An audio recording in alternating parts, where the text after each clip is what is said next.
Trump would never, right? It's silly. I just wanted to say. I hate that I low-key sometimes respect Stilgar. And it was already like Stilgar, other than that, real quick. No, Stilgar has balance. He's a balance. Stilgar is American. You're talking about I thought he was Canadian. Oh, Brendan Carr in an interview. I am definitely not Canadian. How dare you? Also stated It's a pathology. Also, It's from the greatest state in this union. Can you let Tim speak? On my phone, in that same I'm in the where a lot of these folks come from. He also said they're looking at the view next. So to act like they're not preemptively going after people is ridiculous. He already stated they're going after it, specifically the view next. So let's stop pretending like when the president or someone high up says something just because it's not on paper that isn't pressure from them. It is. But yes, like I said, go watch the interview. He already talked about they're going after the view next. So we'll see what happens. The other part nobody's talking about is like their argument that he didn't wrote that officially put pressure on them, so it's not him like really like dictating something. No, this whole thing screams optics to me because we don't even know who wrote that joke. Do we think Jimmy Kimmel was in the writer's room every single day before every single show? So this idea that he goes down as the figurehead of the organization kind of proves to the point that this is more of a symbolic maneuver than it is like actually getting justice for whomever did the social faux pas. Ultimately, the person would be type of it doesn't matter. Yeah, sure. In the same way that Amy Schumer was responsible for Joke Fest, she didn't write the Joke Fest. I get it. But the fact of the matter is like when this comes down to like this whole thing screams useful idiots to me. It was like a governmental like I don't want to have to raise Very useful idiots. I know my voice is soft, and these heavier voices usually prevail. But the fact of the matter is, he did deliver the joke. But what irony is that this is an issue that Charlie died for And I do not hope for a better world for anyone. Second Amendment rights. But now we're being I want censored. my pain to First Amendment. First Amendment, thank you, love. And I should know better. And I'm not even going to say why. My pain is constant and sure. No, but he died for our First Amendment rights, and now everybody's being censored. And that's the irony of the whole situation. He died for our First Amendment rights as criminals. Not really, you know what I mean. He's using their dumb logic against them.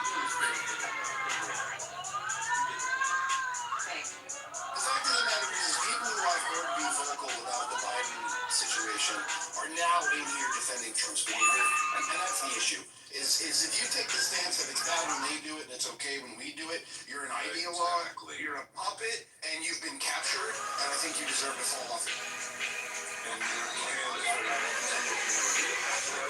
Reprogramming camp. The reprogramming camp. We need mandatory civics in the school because many new Americans are actually not American or are enemies to the very principles that most of us live off of. Every single one of us benefit from the fact that our ancestors understood their rights and make sacrifices to keep them here for us. And you motherfuckers are in here. I'll work in this particular aspect. But now you're all in free the will of the government. You are not American citizens to be deported. Actually, I'm a Chinese. People aren't American. I'm a Japanese. Dr. Now you sound like a fascist with all this kind of like mandating rhetoric. I'm kidding. Okay. No, go with it. I'm not fascist. I want to make sure you get it this time. No. Wait, what do you mean this time? No, fascism is like a regime. Would you ever date a girl taller than you? I love tall women. Principles My outside of favorite. some I love tall authoritarian women. framework for nationalistic establishment. The individual for power and state. The individual doesn't have a state. I agree. That's fascism. So what was the fascism? Yeah. Ashley. Ashley's a fucking fascist. Wait, who's a fascist? So agree. Ashley is a fucking fascist. So is Samoa. Not even just to throw shots. If you're okay with the regime, you keep providing finding apologia for like some of these things that we're seeing, you're just a fascist. And it's not like it's not hyperbole. It's not like, oh, let's be Corporate fashion. This is what happened in 1935 30s. You say fascist. And a lot of these Did you have that, attitude during COVID? Like, I will bring up COVID. Yes, Did you have that attitude during COVID? yes, I during did. I'm not like you. the Yes, I Twitter did. file? Actually, yes. Yes, when the government I didn't is give a fuck if you suppressing took your free COVID speech, vaccine. that's You're always not. bad. It's bad when Obama does it. It's bad when Obama's a war criminal. it's bad when anyone does it. He is a war None of those criminal. He is a none of fucking those war criminal. He's presidents horrible. What's happening right now? What just happened to Jimmy Kimmel is bad. This is unprecedented government overreach. Yes, doctor, yes. Yep. Like, so you keep bringing up lesser versions of the thing, which we also don't support. Many of us in here did not feel we needed to mandate COVID vaccines for dummy yokels in shithole podunk towns. Oh, I'm not talking about COVID. the vaccines. I'm not talking vaccines. I'm talking about the suppression of things on Twitter and all of that. You would have What to look at suppression? What do you think is happening right now? That's why we're I talking about. understand your point. Many liberals, literally, because the Biden administration did it, when we found out they're pressuring Twitter to censor certain individuals, we didn't go, you should censor them from the government. Hold on. Ashley, I have a question. Ashley, what amount, if you can prove 100% of Dr. Articulate's hypocrisy, if there is any to be proven, justifies your own? Sorry, I'm in the middle of grocery shopping. What do you, God for asking. can you repeat that? The question is if you are 100% certain that Dr. Articulate is being hypocritical about his stance, and he's saying that this Jimmy Kimmel thing is wrong, but any COVID misinformation was okay, whatever the case might be, nothing about his stance on this matter should change your stance on the matter. The fact of the matter is that this should come from internal principles, and if you believe in fairness and justice and freedom and the First Amendment of the Constitution, what's happening to Jimmy Kimmel should not be happening, and you should feel that way regardless as to how you prove Dr. Articulate feels about it. This presumes you that can there are prove, internal like, yeah, I'll laws. That doesn't I will exist. stand with you if you can prove that the government had a hand in it. If you can actually prove it. We already did. The president, your You're talking about executive. that's the. This already happened. The president of the United States said they should lose licenses. The president of the United States, upon winning the election, said Jimmy Kimmel and Stephen Colbert need to be removed from television. And then his self-appointed FCC chair co-signed this by making multiple public statements saying he'll go after people who said anything he didn't like about Charlie Kirk. And then people who are subject to their own authority, therefore follow those public statements and punish Jimmy Kimmel for making a throwaway joke about Charlie Kirk. And he affiliates in the ABC, therefore dropped him. Yep, that's what Did happened. he make any moves to do so, or was he sharing an opinion, and can you prove it? Actually, what are you talking about? I mean, other than the president saying they should, did he make any legal moves in order to do it? Did you listen to anything I said? Actually, you're just... Yes, Can't I waste did. your time with that. I You're did. downplaying. You're downplaying the weight of what he said, Ashley. I don't understand how you can do We that. can't do this, but CEO, serious American citizens, we can't do what we've done for the past 5 years and be clenching our fists and raking our brains to convince fascists what the country is about. Ashley doesn't want America. She doesn't like this country. She doesn't want it to be an American country anymore. We have to treat her like an enemy. We don't have to debate her. She doesn't want to be living in a democracy. Neither does Samoa. She's against Americans who want a democracy have to build with each other. Ashley has stated what the country she wants to live in. An asymmetrical, authoritative government that Asymmetrical, yes. that punishes people I for think the the word to fucking Things are recorded because I will be reminding people, when it's the other side, I will be reminding people of this very argument. She's had 10 years of I trauma. will be. We've had 10 years of You're not trauma. American, There is a re-education that She's needs a to mouse happen. Karen. This isn't education. This isn't how you educate people. Education requires a willingness to learn. She is a mouse Karen. She doesn't want to learn. The problem with fascism is it wins by exhausting people and making them feel gaslit on things they know to be true. It uses sarcasm and jokes where they say outlandish things and they go, and then they rely on our sensibility to be like, nah, they didn't really mean that. She means this shit. She's a fucking fascist. That's facts. Okay, I'll remember this when it's your side, when it's back to being our side getting canceled. Yes, For things and private companies, the big people, I'll remember this. I'll remember it. Wait, Ashley, I'll you think it remember was 100%. okay?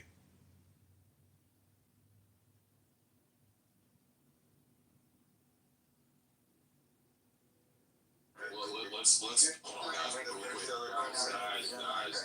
Guys, 1 second, real quick. Let's be adults here, listener. If the government placed 2 kilo cocaine on your doorstep. If I was a 20-year-old man, I'm talking. No, stop, man. Stop adding variables to this shit. I'm asking you right now, listener. This is what I'm talking about, man. You guys can't be fucking honest. If the CIA right now were to put 2 kilos of crack cocaine on your doorstep, would you reject it or would you accept it? get that crack cocaine, I would fucking bag that shit up. And I would get that cash. I'm not gonna lie to you. No, let's buy what he's selling. So listener, if that's the case, who's responsible for that outcome? Fucking CIA that took the crook in my door. No, it's not exactly. You have a choice. Listen, no. This is the super shit about it. Listen, we got you. Listen. There's a difference between me and you and a lot of us. If they did that shit. I think it's probably. I'm not going to sit here and play the game that I'm going to be complicit in destroying my community because somebody else wants to. That's stupid as fuck. It's a fallacy of low expectation. So listener, at least he is consistent, right? So what he just illustrated is that he has no agency. He does whatever the environment tells him to do. He doesn't fight it. He doesn't have any core values that he's sustaining or trying to sustain in his community. He does whatever comes his way. Now, if there are a lot of people who do that, that's fair. Right, but there are also people who don't want to do it. And those people who don't want to do it, they get the hell out of that environment. They change their environment. If they cannot do it locally, they move out. They change their geography. But there are people with agencies. I mean, that might be news to you, listener, but there are people with agency. Yeah, I guess I just want to say, I think. Thank you. Thank you. What's your name, Andre? Thank you very much. I think what he said was interesting. Yeah, so again, listener, the point is that we acknowledge the fact that the government, and it's government, man, government's rarely ever going to work in the best interest of the people that it serves. Okay? So we understand that, we acknowledge, yes, the government was implicit as far as delivering. But again, all they did was drop it off, and people still had to make a decision and made a choice. And those people made a bad decision. And that led to the outcome of what we see today with these dilapidated inner cities. So again, it all comes down to decision. And when we sit up here and try to run and spin this narrative that, make it seem like, the government came with needles and just jabbed them in everybody's fucking arm and injected the shit, that'd be a different story. At that point, yeah, you didn't have a choice because someone came and injected drugs into your system and made you a fucking addict. But all they did was drop the fucking drugs off. And it was black people that decided to say, you know what? We're going to take these drugs and we're going to sell them to our own people and destroy our own communities, bro. There's got to be some level of accountability and responsibility taken on black folks' part. Yeah, let me highlight this too, Sig. And when he said it, Stark said he would sell it and bag it up. Other people came on mic celebrating it. This goes into play with the idea that blacks sold blacks into slavery and blacks keep selling each other out. But somehow, it's the coons, the black conservatives, that's the sellouts. Not the ones who actually intentionally. Now keep in mind, they know the scenario was given to them that the CIA is giving you something that's going to destroy your community, and he actively said they're going to comply with it. They're not even mistakenly like, I didn't know the effects. No, they know the effects, and they're still going to do it. And we so-called coons wouldn't do that. Imagine that. Look, this is a case study right in front of you, in full display. These fucking people are nuts, and they hate black people more than they think we do, and they're actually saying that if they had the power to destroy us, they would. I thought about it. I thought about it more in terms of just like incentives. if you place, I mean, people do have agency, but people are always subject to economic incentives. And so it was interesting because that is basically, you think about the current opioid epidemic that we've been going through. So who are the people that were responsible for helping to distribute opioids to people? Like running pill mills and stuff like that. And they were like doctors. They were respectable, upstanding citizens who basically succumbed to economic incentives. And so it makes it clearer to me that he presented it in that way. That was very straightforward. It's consistent, and you can apply the same model to other people. Why would people distribute these substances to people when they know that they're addictive and because they can get money from it, because they can increase their status or their material returns. So I don't know. It seems. Frank, you're absolutely right. Real quick. The opioid thing is very disannounced and here's why. I'm not covering for the medical industry that did the fuck shit. The reason why, because opioids are prescribed to you by a doctor to treat pain, right? And a byproduct of that is the side effect is an addiction to the medicine, right? So that's why they're liable, the government it is, for over-administering, for not monitoring shit correctly, whatever liability they have. So it's totally different because they did it the right way with those particular side effects. Cocaine is not in the same box. So they never prescribe cocaine. They did something legally, and they should be accountable for it. And we should not. So I don't agree that people should be held accountable for their actions when they're distributing substances which we consider to be illegal. I'm just saying that doctors, I'm pretty sure they had like pill mills where doctors were getting kickbacks. I mean, there was all kinds of schemes and of course the doctors were aware of what they were doing. So yeah, these are standing citizens who are the polar opposite of the people we consider to be to abstain from ghetto. That's the mistake in your analysis. They're not upstanding citizens. They're just in a different class of people. That's all it is. But if you dig into every story of people using their authority in order to put people on pills, there's going to be either a gambling addiction, there's going to be some blackmailing scheme. They have a divorce that they don't want to take a big hit for, so they need an extra line of income. These are not upstanding people. These are, and where I do agree with you is that the circumstances, right, the environment allows people to adapt to the path of least resistance. That's absolutely true. But any community, anywhere in the world, in any point in time. But it's also, it's people with agency. It's our responsibility to make sure that the way we press on the government is that it directs its forces to guard people against those type of behaviors rather than encourage them. So, for example, crack pandemic, right? As soon as you understand what's happening, it's your responsibility, if you are, a conscientious individual with some sort of basic moral values, to put as much pressure as you can on the government so this fuck shit never happens again and it remedies its consequences. Because the government is one of the only entities that's in this whole equation that doesn't suffer the direct consequences of its actions. All it does is, just gets the next cycle of voters, and that's it. I don't know if it doesn't necessarily suffer. I mean, gotta have tax dollars. Voting populist, and again, one of the beauties of our system, at least in America, is that it is predicated on an election turnout, and so as much as people say contrived things, if you are kind of shitty and you back the shitty shit, you can be redistricted, you can be redrawn, and you can be voted out. So there's many ways that it's very difficult to stay into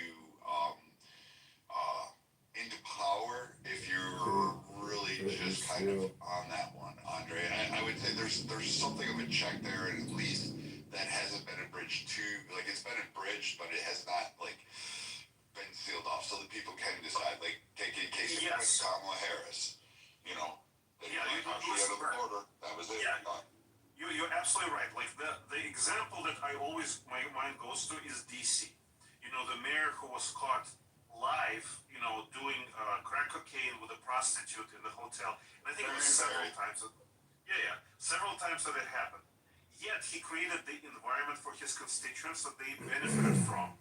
And so they kept re-electing him, no matter how shitty he was and how detrimental he was to the community, because he gave them path of least resistance. So I think, there's definitely checks and balances. They just need to be reinforced in a more, what's the word I'm looking for? In a more direct manner. Like, we need to be more intentional about it.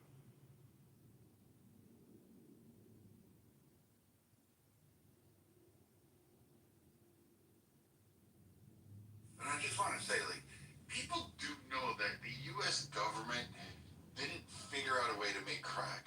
And I know there's a lot of conspiracy theories. And drop it off in a neighborhood and said, free, pick me up on pallets, and laid out crack pipes and lighters. I think, crack is smoked through a crack pipe, right? With a lighter, you need a lighter to, light it, whatever.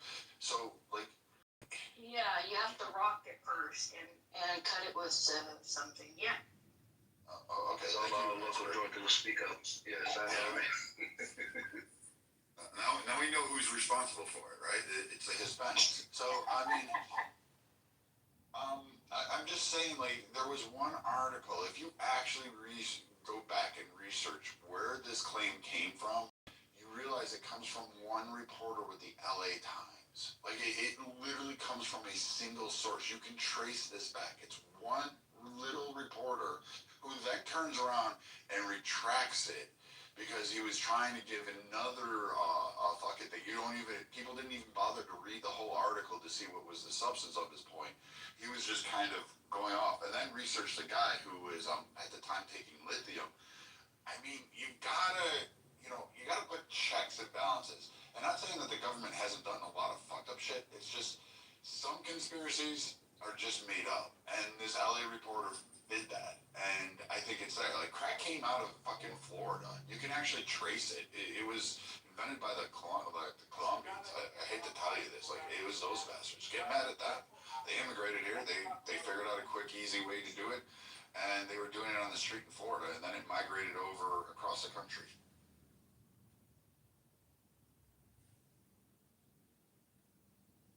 Well, would you like the CIA to introduce crack to your community? Do you think that would be good? Everyone's community. What are you talking about? Would you So let me talk about you, sir. So just give your teenagers a huge amount of crack cocaine. So they did. So let's help you understand. It's the cocaine cowboys.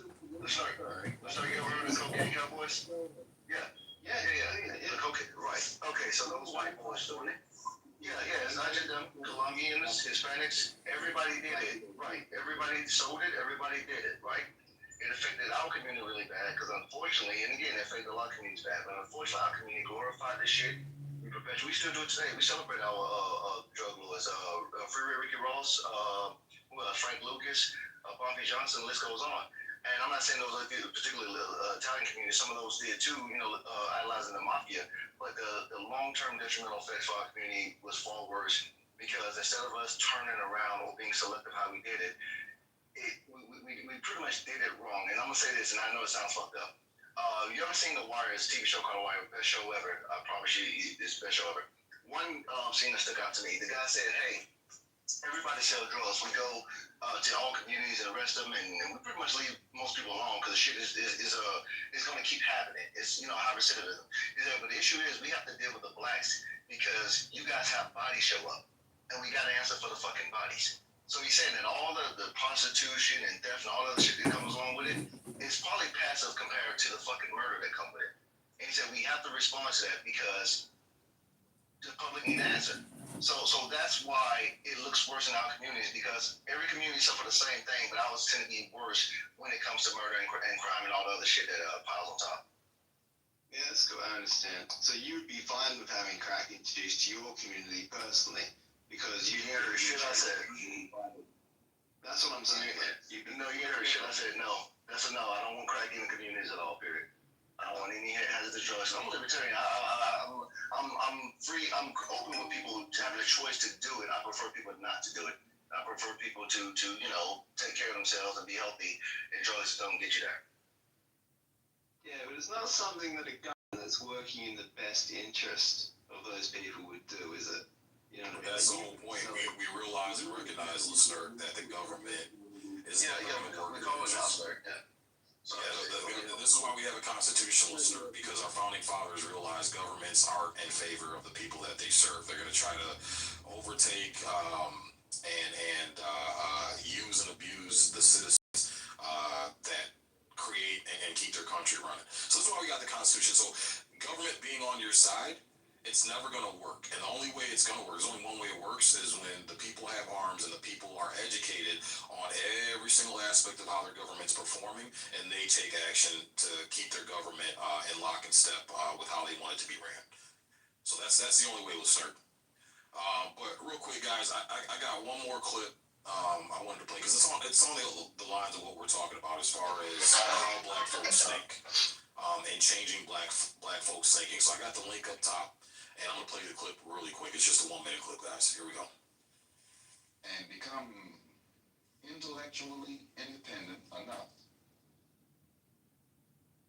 When black people wake up and become intellectually independent enough to think for themselves, as other humans are intellectually independent enough to think for themselves, then the black man will think like a black man, and he will feel for other black people. And this new thinking and feeling will cause black people to stick together. And then at that point, you'll have a situation where when you attack one black man, you are attacking all black men. And this type of black thinking will cause all black people to stick together. And this type of thinking also will bring an end to the brutality inflicted upon black people by white people. And it is the only thing that will bring an end to it. No federal court, state court, or city court will bring an end to it. It's something that the black man has to bring an end to himself.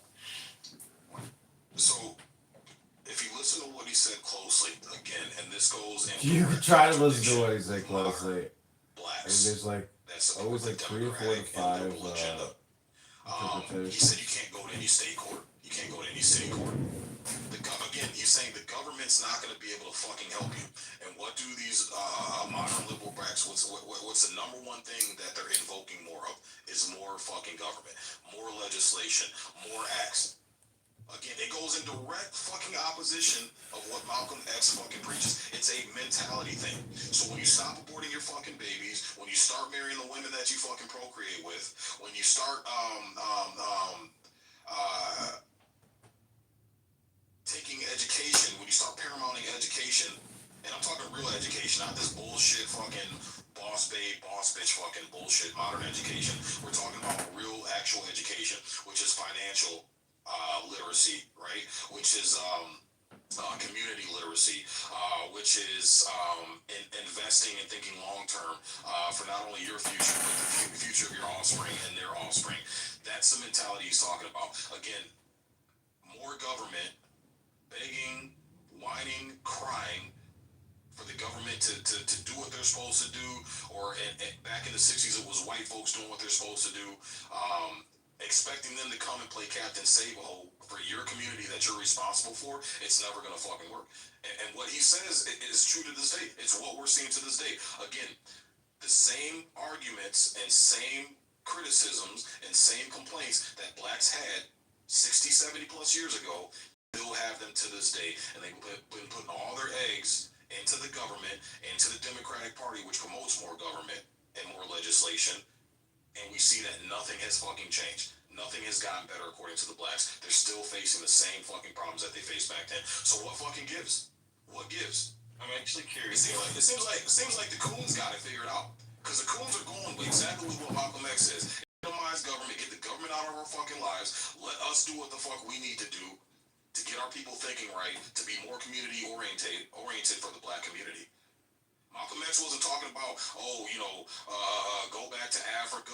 He wasn't. Malcolm X was firmly believed in being a black American and taking place in American culture. He wasn't Marcus Garvey. So he believed in staying here in America, and blacks can actually live a life based on things that he prescribed and that he talked about. I'm somewhat confused because I'm not sure if the things that you're talking about, like single parent, I'm curious about the number of single parent households in the black community in the 1960s, as well as like the amount of drug use. As far as I know, most of the people that I know who were born in the 1960s and earlier had two family households, unless like someone died because of war or because I don't think that the single parent households were like or were how do you call this, outside of the norm? I mean, were like a normal thing in the 1960s. And I'm also curious about abortion numbers for black people. I do know that there were only 4 black representatives in Congress. There were no black. In the House of Representatives, and no black senators at that time. I looked it up, but I'm curious about like how prevalent these issues that you're bringing up, I guess, that are representing modern times were in the time of Malcolm X. Yeah, that's a really good question. So as far as the degeneracy rates, they were much lower back then, much lower. But with the introduction of heroin, and this is coming from the Vietnam War, that's really where the drugs became a really big issue, was the drugs that were being consumed over in Vietnam and these other countries were now being brought to the United States. That's why Nixon in that era started, he was the official starter, spearheaded the war on drugs. Tons of things happened in the black community to accelerate the degeneracy. White flight took place, but again, there's a lot being told about white flight. If you let these people tell it, it was, white folks didn't like black folks, so they moved away from the inner cities where blacks did move to the suburbs and set up shop for their own communities and left blacks just kind of hanging with the cobwebs and the dust in the corner of the cellar. That's not true. Tons of riots. And in fact, Detroit's one of the examples that black folks started riots during the racial era, the same thing they're doing today, burning down and destroying their own neighborhoods, which a ton of whites lived in. And the whites were like, you Negroes are too fucking violent. You're burning everything down. You're destroying every fucking thing. That's what accelerated them to move to the suburbs. So there was a trigger there. They were destroying businesses, and the bulk of the white people own those businesses in the city of Detroit, and they said you're busting our windows, you're looting, you're stealing, you're rioting. We can't set up shop here, so they had to move out, and that was the catalyst of the white flight, especially from fucking Detroit. Yeah, I don't know the Detroit example. I don't think this is a good one. Like it was an extremely segregated city, and you can probably look up the poverty. They were extremely impoverished. There was a place called Black Bottom where it was basically like a ghetto, an inner city ghetto that was cordoned off, and there were some other areas where black people were clustered. But there's a combination of things. I don't know if you know about the city and the metro area. It's not, you're talking about you know about it, but all of the car factories and stuff, like the Chrysler factory, the Ford plant, the railroad just still there, but they moved their operations out into the suburbs. Okay, so there was a long process of deindustrialization, which happened in the 50s, 60s, up to the 70s. Really, it started way before when people typically talk about it around the 80s, but it started way before then, at least in Detroit.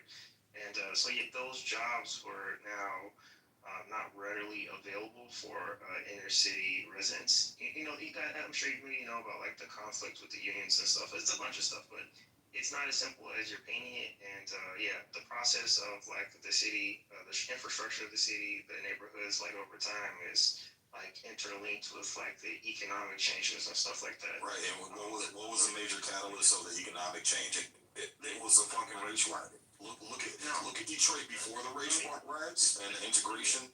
Let me just finish. Yeah, I'm gonna let you finish. The factories started to move out, and there was a change, and there's a change in the composition of where factories were located during World War II. They already know about the arsenal of democracy and stuff. So they specifically tried to source and place factories outside the city for a foreign what do you call them? There were reasons that had to do with army planning and stuff. But you want to go into that.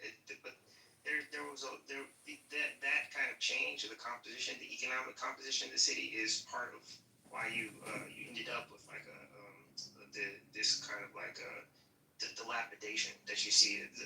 Maybe about the there's one more thing. The other thing is that the neighborhoods that people think of that are like 50K or that's like only part of the picture. There's lots of areas in the city that are perfectly well constituted. Like we have really really strong black middle class. You know, the areas that once housed the elite, the economic elite in the city, that was taken over by the black middle class. So if you just keep in mind that your picture that you painted was kind of not complete. It was a little bit biased in some way. Maybe it absolutely wasn't. The Detroit riots were the cause of the majority of white flight, brother. I'm sorry. You go to the Detroit Historical Museum and they got a fucking display right there telling you the same fucking thing. You're saying that they created white flight across the entire United States? That was so. Before then, whites were started because you're talking. This is a period of construction of the U.S. the federal highway system, right? So yes, whites were moving. Whites were trickling into the suburbs. Once the blacks started rioting and destroying the local businesses and community in that area, boom, you saw tens of thousands of white folks just pack their bags and take the fuck off, and it was because of the fucking violence and the rioting. Yeah, this is again, that's like part of it, but that's not everything. And so yeah, you just that was a major. That when you say that, I'm not saying it was everything, but like yeah, if you put like a function, you say this is the cause for white flight. What would you assign to this event? The race riots of the 60s. The entire chain, there was an entire chain, like the whole area, the metro area, like you could just look into it more. I know you've been to the Detroit Historical Museum, so that's good. But yeah, if you had talked to like a tour guide, they would have given you a better context. I don't need a tour guide. I got 3 generations of photo albums with pictures of Detroit, with blacks, with the homes, with the manicured lawns, with blacks and dressed up in nice collared button-up shirts, ties, well kept, well manicured. So I've got photo albums. I've got the Detroit Historical Museum. I've got history that tells that and it's documented that the catalyst of white folks, white flight in the city of Detroit was the fucking race, and because they destroyed the area. Okay, so where do you live in the city? That was 67. Let me ask you a question. Where do you live in the city? It sounds like you live in the city. Where do you live? I live 20 minutes outside the city. Where? Do you live in like? I live in the suburbs. Oh, yeah? I live in the suburbs. I technically live 10 minutes from the city border, but if you're talking like downtown, the deeper area of Detroit, I live about 20 minutes. Okay, so where did your family live? Did they live on the west side or the east side or something like that? Mainly west side.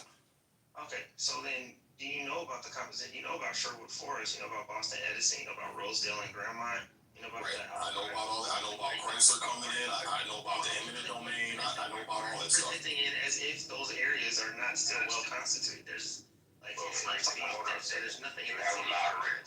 Just keep talking. So. No, it's fine, KB. We're ping ponging back and forth. No, he's fine. He's being respectful. He's good. He's being respectful. He's cool.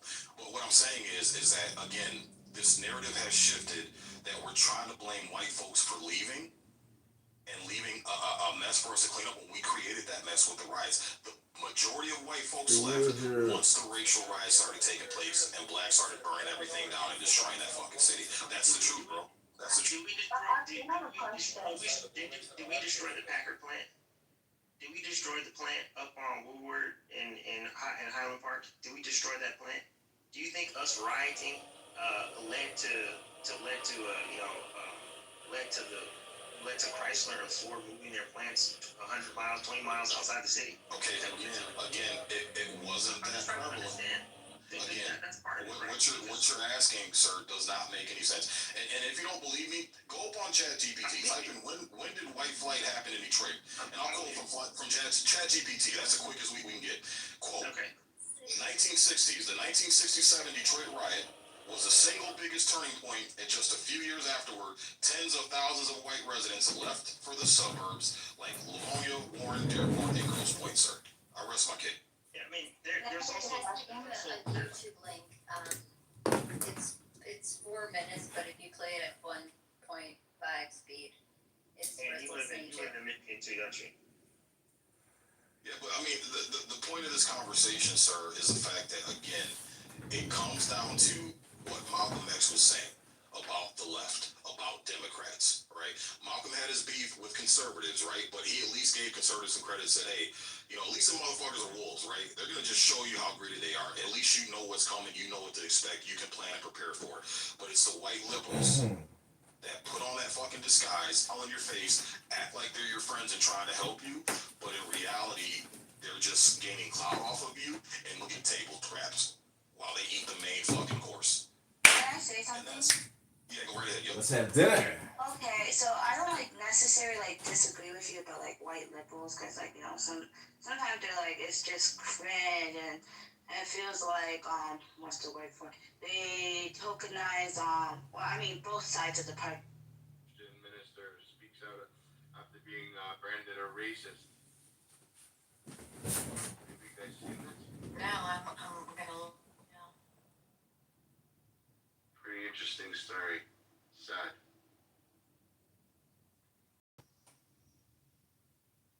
Radical Islam's not a joke. Hi, John. Hi, John. Good morning. Shabbat Shalom. Hey, good Shabbos. Good Shabbos to everybody. Hannah. Good Shabbos. Caleb. Even the anonymous. Good Shabbos. Sire. Anna. Ethan. Grace. Jonas. Good Shabbos.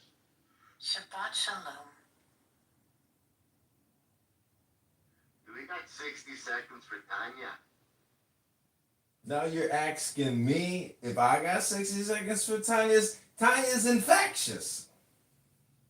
It is. Ella. Shabbat Shalom. Good morning, everybody. Good morning. You guys all have an amazing, sweet. Okay, you want to hear a chapter from Tanya? Please. Okay, this is pick a number 1 through 50. I'll just read whichever number. 49. All right. It's called The Purpose of Creation. While, wow.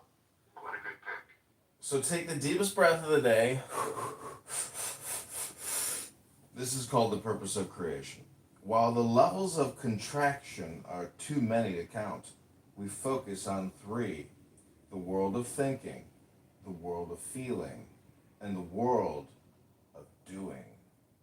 Thinking, feeling, and doing are essential to the material world, whose purpose is to provide darkness in which light can shine.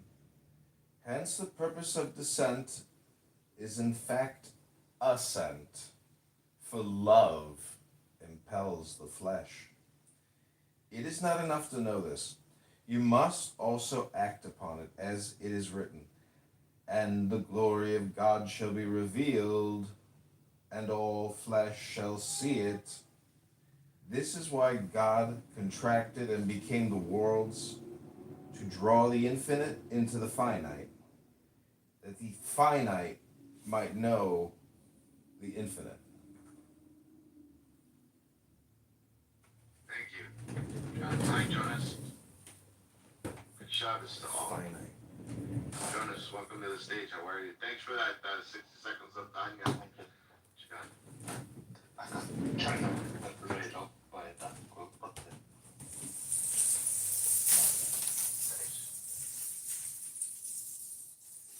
Peter, Shabbat Shalom. Caleb, Samson, Shabbat Shalom. What do you guys think about this mayor in Dearborn, Michigan? John, did you see this? No, I didn't see it. Is that the link? No, thank God. Caleb, how are you? Shabbat Shalom. Shabbat Shalom. So yeah, Grace, not to really get into it, so it was a very fruitful conversation. I sent you a picture in the back channels for yourself. Kayla, do you think there could you think there can ever actually be unity amongst people? Because if they're not willing to join a book club together, I get the feeling that unity is just impossible. greed, being vain, it's going to impact unity. I don't think there ever will be unity. Mine has a bigger dick type of thing. Well, what I'm saying is the programming will never change unless the participants, choose to change the programming. And no contentment will ever come without a content change. I think the content could change, but I think change has to come within the home. And I don't think people are going to change the way they're raising their children. And unfortunately, hate is a disease. And we don't have the medication yet for it to cure it. We do. We have Tanya. Yeah, we do as Jews. But I don't think the other people that have the disease of hate have it. Well, that's why I talked about the book club, because if you want the opposing side to change and go within, they'd have to join a book club. It's like Clubhouse. Each one of these rooms is in a house. The house is the analogy for our brains, and there's many rooms, and there's a perimeter to that house. So the house is a very good analogy for city-states or states, or governments, or peoples. And Clubhouse is proof of that. I mean, they branded the term house in their name.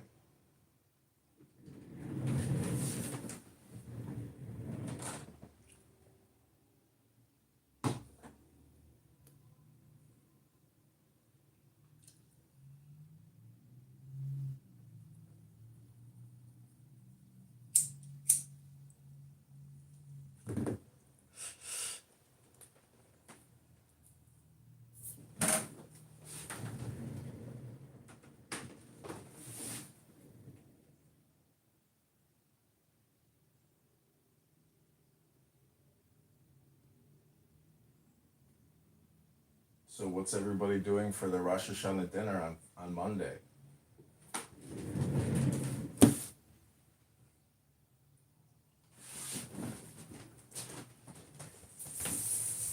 Yeah, what is everybody doing? What's your plans for the holidays, guys? Working. For dinner? No, not for dinner. For dinner, we'll do the five of us, just our immediate family first night, and then second night we're at my mom's. Nice. You have a congregation to talk to? Yeah. Nice. Yeah. Still busy prepping, but we'll get there.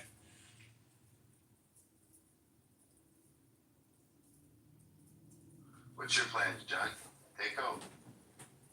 No, I was gonna go to the local Chabad.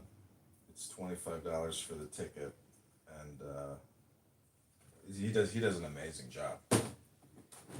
Really nice. Can't go wrong. It's cheap. I was just about to say the same thing. Boy, that's really nice. They go around town blowing the shofar, and I'm like, isn't that kind of risky, as a Hasidic Jew to walk around blowing the shofar, having a good time around town? I mean, that's to me like what makes a Chabadniks amazing, is that they are willing, nothing will stop them in their joy of, presenting in public and trying to bring people closer to God. To me, that's, real courage. They got the biggest balls in my life.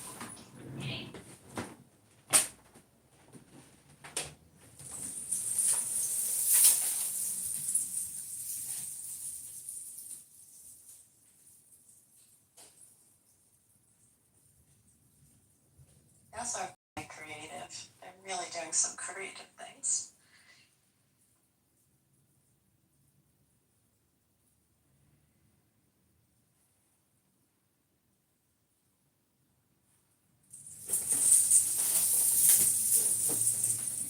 See, the thing is, though, they want you to join their congregation. They need you, and they need your donations. But I've never had anyone in Chabad ever say, "Hey, have you heard about this amazing book called Tanya by the Alter Rebbe?"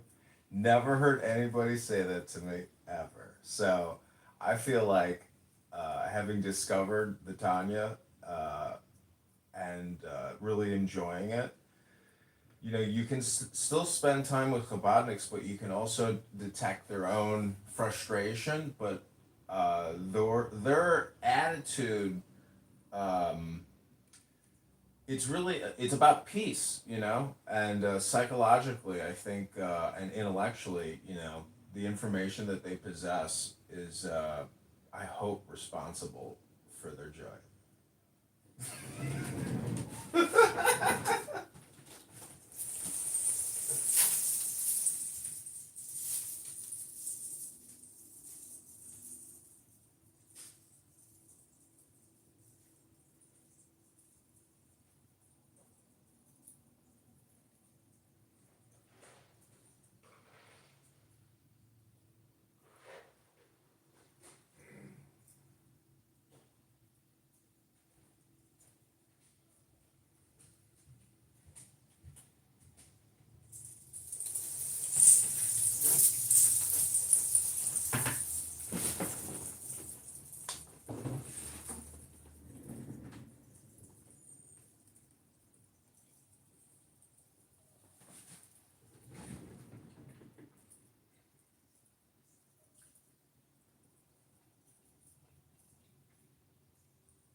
What are people doing for Rosh Hashanah?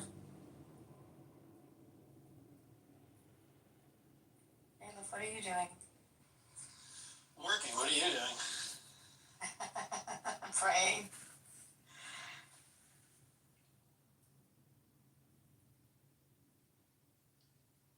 Singing, leading children's services. I'm very excited, as usual.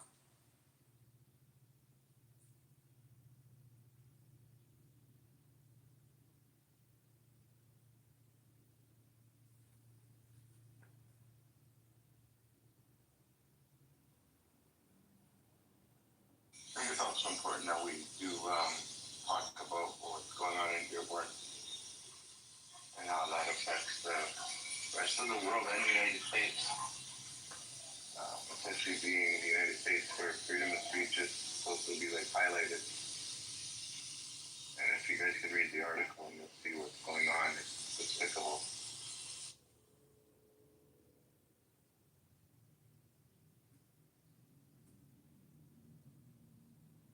These types of cultural or religious clashes are only going to increase over time in this country, and in Europe, it's the same way.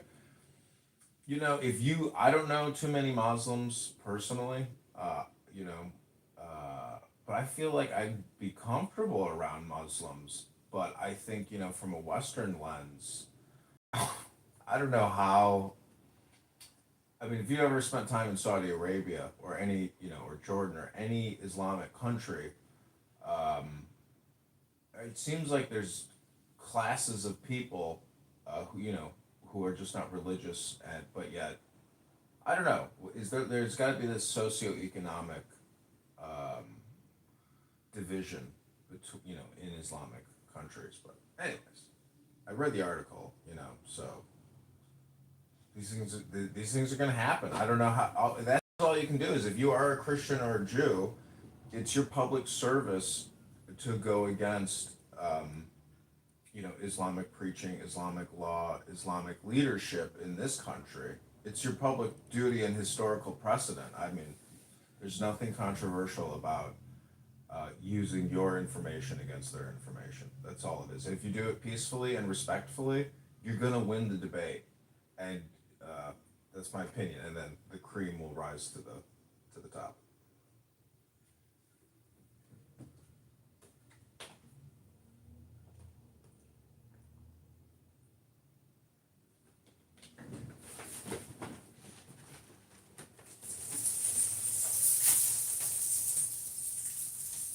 Should get this just because I'm kind of this liberal guy, and I have huge problem with Islamic culture.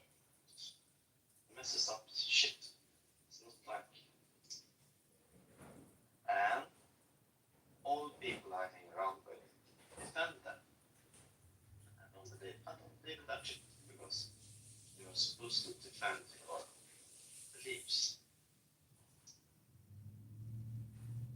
Yeah,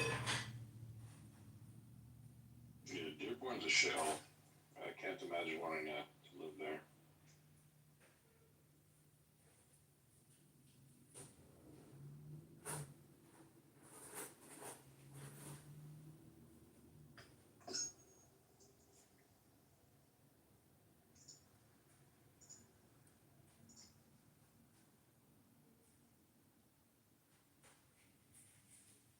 Shabbat shalom. Shabbat shalom, city.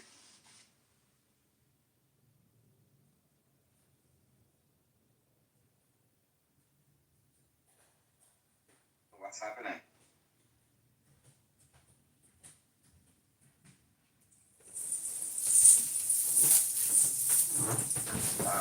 I posted a link on the top, but there's a Christian minister who speaks out. We're in a street named after a terrorist sympathizer in Dearborn, Michigan, and the mayor said that he's gonna hold a parade after he ejects this guy from the town and wants him to leave the town.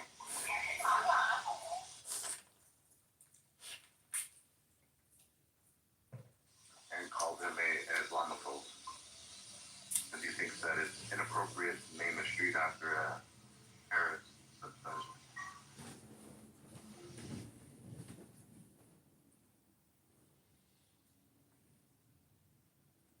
I recently got a new burner phone or a new Instagram account, and I'm following all leftist, liberal, free Palestine accounts and profiles. I just saw them dropping leaflets in Gaza City, and this woman who I don't even think she's from Gaza. However, she's there. She's got she's a beautiful woman. She's in an apartment, and she's literally filming the leaflets dropping. She's like, I'm not sure. Maybe a bad idea. Maybe I should go. And so there's so much media coming out of it's a tunnel vision, and I've never looked at a lot of this content, but there's so much of it that it's unbelievable. So it's its own huge media category, exclusive on Meta for the most part, and it's live. They suppose she's still on the internet, so I don't know. It's all that algorithm. It's really what you're following, and there's just too much content to consume. It would drive one mad to have to keep track of all of this content and information that comes through the cell phone, because it's just. By the way, check out her hair and her nails of this woman in a genocide.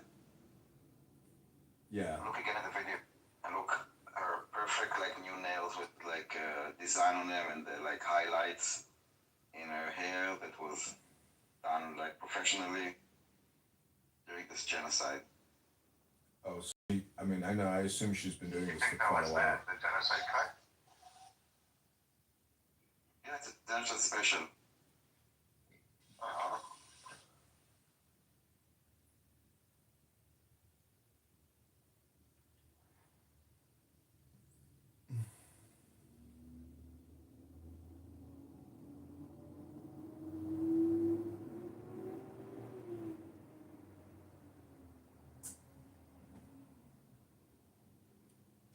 Did you see the story about the Dearborn, Michigan man? I'd love to be more interactive right now, but the story does. Who is the guy that is the head of this news network? Who is the guy that they named the street after? Does it say it?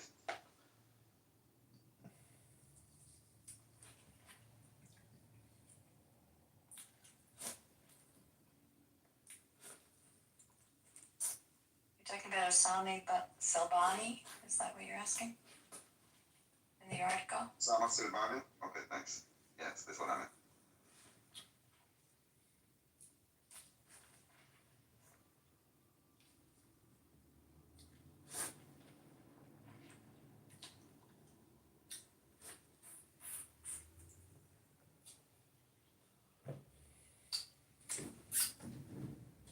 You know what is really missing from the Free Palestine movement is God.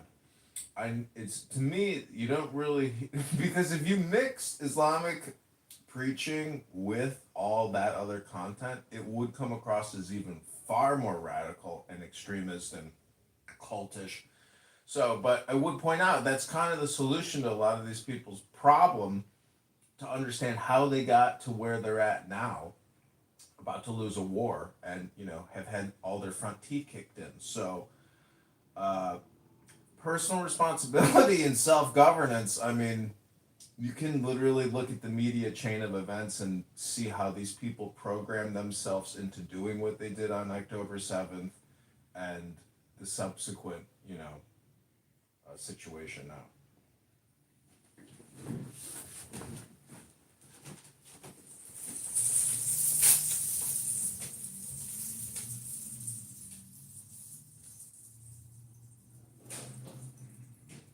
Okay, now I see that the Dearborn mayor is Abdallah Hamoud.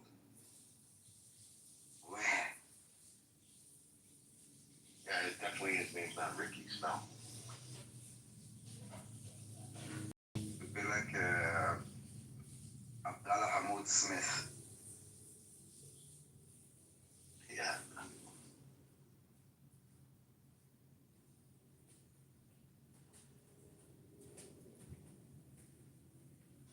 Sarah in the audience, you think you went into this room? I think you've got more insight on this topic. I sent her an invite. And I was hoping she could invite her husband. This is exactly what he was talking about, what's going on in the UK. And this is just the beginning in Dearborn, Michigan, of what's going on in the UK with the raping and grooming gangs.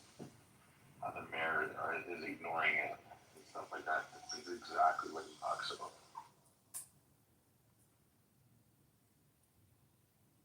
I saw this beautiful girls. Ewan could talk your ear off for a year about grooming gangs.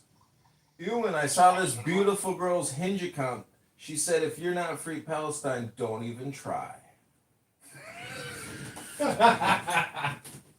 Ewan, so you think this is exactly what's going on in the UK? It's starting to happen in Dearborn, Michigan. Did you read what's in the Jumbotron there, the Christian minister? He speaks out about the street. If you're not free Palestine, don't even try. And the Muslim radical mayor. And we're going to do a parade when you get the fuck out of this town. And you're an Islamophobe. Oh, dude, I already know about what's going on in Michigan. I've been paying very close attention to it. It's already started to happen in Michigan. It's already started to happen in parts of Texas. And it's happening in parts of Minnesota.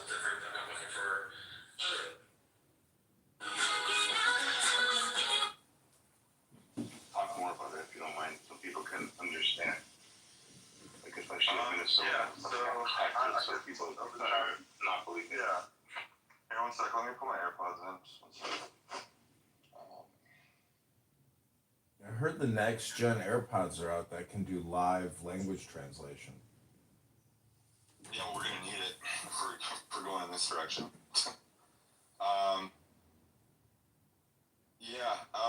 Okay, so over the past, I would say 20 years, there's been a significant increase in immigration in the UK and Europe in general.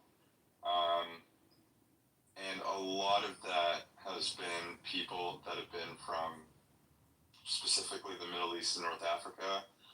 Other African regions too, but it's basically made, where I live in the UK, a much more dangerous country. 15 years ago, there were 8,000 rapes a year in the entirety of the UK, and now there are 88,000 rapes a year in the UK, and that's only ones that are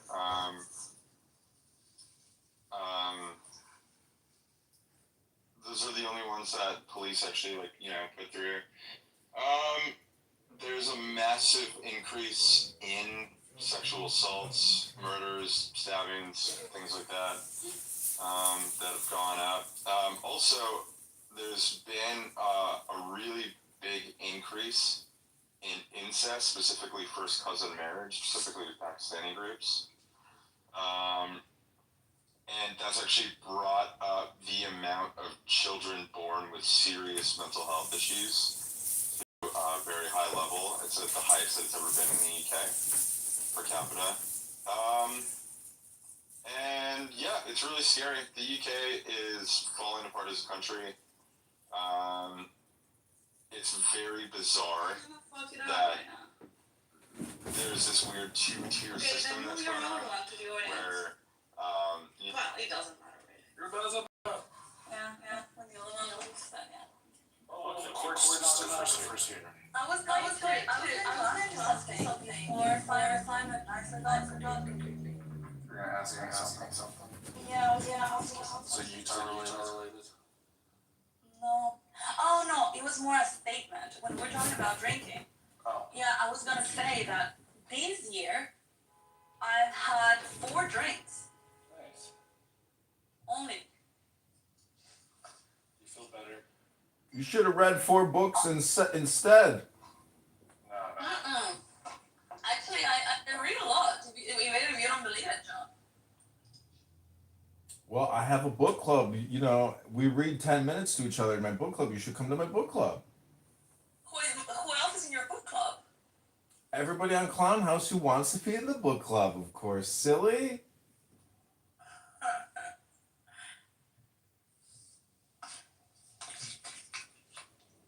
Anyway. I thought we were gonna do a campaign fundraiser this morning. I got petition circulators that need to get paid. They want to make $100 today, the hard way. The fundraising, the campaign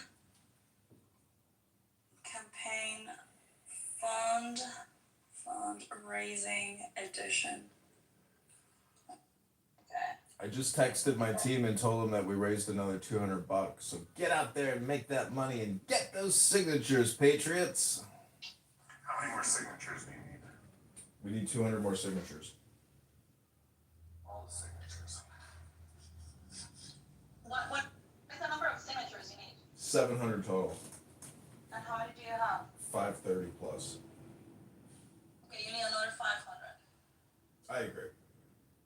Maybe another 1,000 just to be safe. That's what it would really take, to tell you the truth. And are they all legit? As far as I know, yeah. Okay, and how do you do it? Do you go house by house, or do you stop them in the street? Or what's the methodology?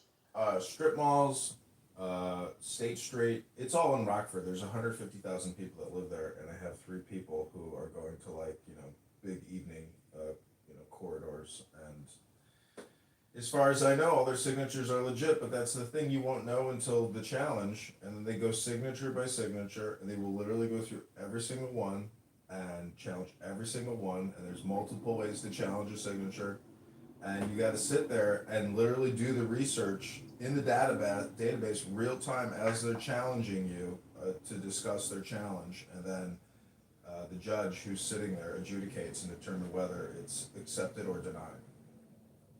How soon do you have to have these? October 27th is when I should have them turned in, probably. When? October 27th, so we got about 45 more days.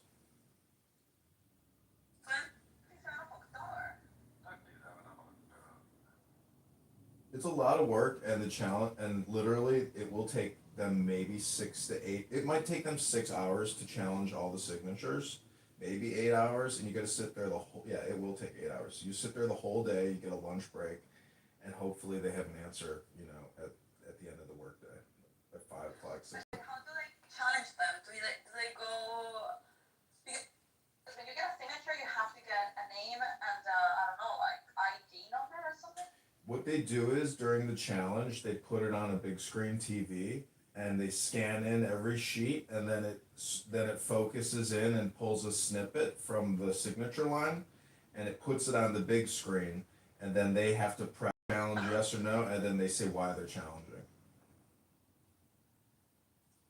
So it's all done with, of course, automated.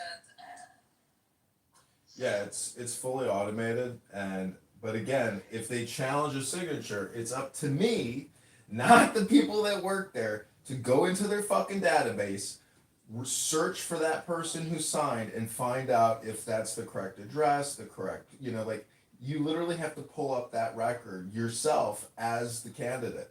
And so they make the whole burden of responsibility on you to defend the signatures as opposed to automating it and having a way for the system to confirm it. So they make the whole process fucking obnoxiously long and stupid. It's for children, and it's wild. Like people get kicked out. Wait, so hold on. They challenge just like random signatures or No, like I just told you, if you were listening, they challenge every single signature, line by line. God. That's how they do it. I've gone through this process before. It is the craziest. And then you can file an appeal, and then it goes to a court judge. Okay, I've gone through this whole process. It is the most insane, because there's a whole category of law called political law, and this is how it's all. This is about petition access. Like, it's so insanely long and stupid to do all this, but this is probably the last time I ever will do this. It's so fucking stupid. See, the worst thing is, one of the reasons why all my signatures have problems is because they're not generated by Republican parties, and I have no real Republican list. God, there's a fucking list. Man, I have people who tell me things, and it's like, don't tell me things, show me things, do things, and so really life is all about what you do, because most other people will never help you or do anything productive for you unless they're being paid. It's called compensation. And without compensation, there's no dopamine in helping someone. So that's the truth of life. And you have to do it just the first time, like once you get like to be the official candidate of the Republican Party, or do you have to do this every single time that you run, even if you're in the Congress, right? Everyone has to generate petitions, as far as I know. Even if he's the incumbent, I'm sure he still has to generate petitions in order to get on the ballot. Because when you submit to the Illinois State Election Commission or the Chicago Election Commission, everything is done with forms and paperwork. So he has to submit, and I'm sure he has no problem getting his signatures, done within a couple days. And there can be only one candidate for each for the Republican Party in each district? No, there's multiple Republican candidates now. There's 3 of us. One the incumbent, 2 challengers, and then in the Democrat field, there's 4 Democrats running as well. This is the primary to determine who the 2 picks are on the ballot. Yeah, that's my point. So first you have to do like a primary, and then whoever wins among those 3, that will be official ballot, right? Correct. That ballot is in November of 2026. But this is if I can even get my name on the ballot, that is the win for me, because there's a very low chance that I'll actually beat him, even if I get on the ballot. So to me, this whole thing is like an exercise in credibility and resume and political building. So that's the way to look at it, because it's really just multiple attempts to win an election, whether it's Congress or commissioner. There's so many political positions where I live.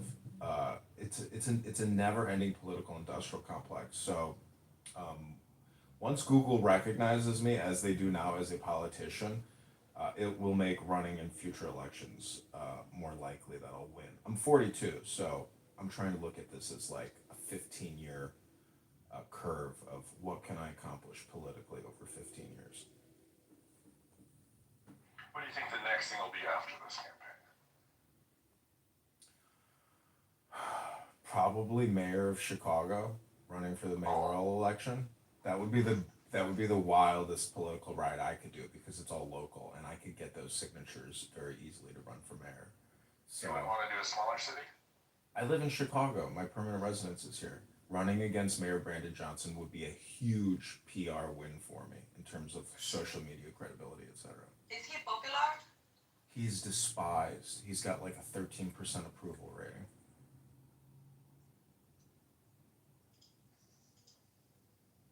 Nobody likes him. His attitude is so aggressive and so demeaning and so superior and narcissistic and grandiose and obnoxious and childish. No Yeah, but one I mean, respects is him. he popular as in like it doesn't matter if they know him for the good or the bad things, but is he popular as is he well known, let's say, at a Congress level? Everybody in the country is aware of who Brandon Johnson is, for the most part. Okay, yeah, that was my question. So if you actually were to defeat him in the primary, that would be huge for you. He's going to get he's running as a Democrat. I would be running in a multiple field probably of a few Republicans. But again, even if I don't win, just having my name on the ballot is a huge PR move for me personally in terms of developing, credibility and social media standing. Because don't forget, I have 25,000 recordings up on YouTube, 25,000 Instagram posts. I'm so connected to recording Clubhouse and everybody here on this app that the more PR I get, the bigger my media business grows. So, and my media standing. Because people, you got to understand I'm doing a couple more newspaper interviews and like morning talk show things locally in Rockford and Peoria. There's 300,000 people that live there. There's ABC, CBS, NBC is in all those towns. I have to try to get on their media because you can see in my PTR the NPR interview. That was a big credibility boost for the campaign. That was my first big press event. So I need more big press events. Okay, I have removed you many times from the room. Faisal, hold on. I've removed you many times from the room, and this is gonna be the last time I remove you because you're gonna be blocked, you faggot.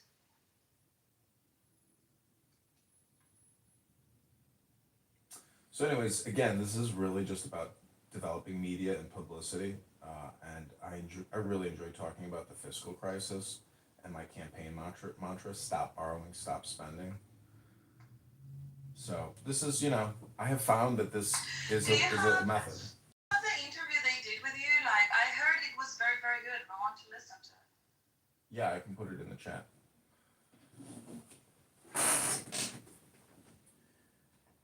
People like it.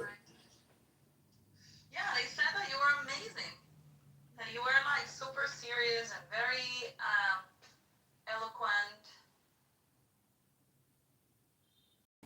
So are you saying that Clubhouse is gonna make you, it's gonna help you win? It's gonna be your stepping stone to become an important politician?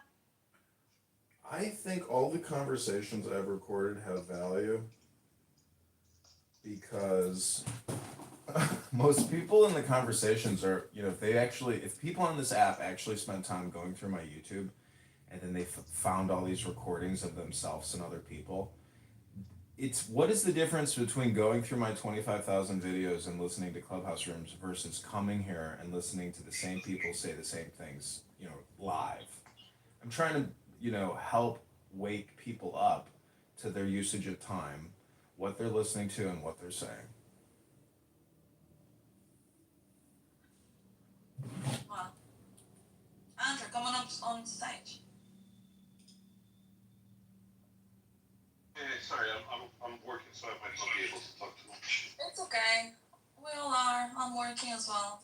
And John is telling us about his campaign.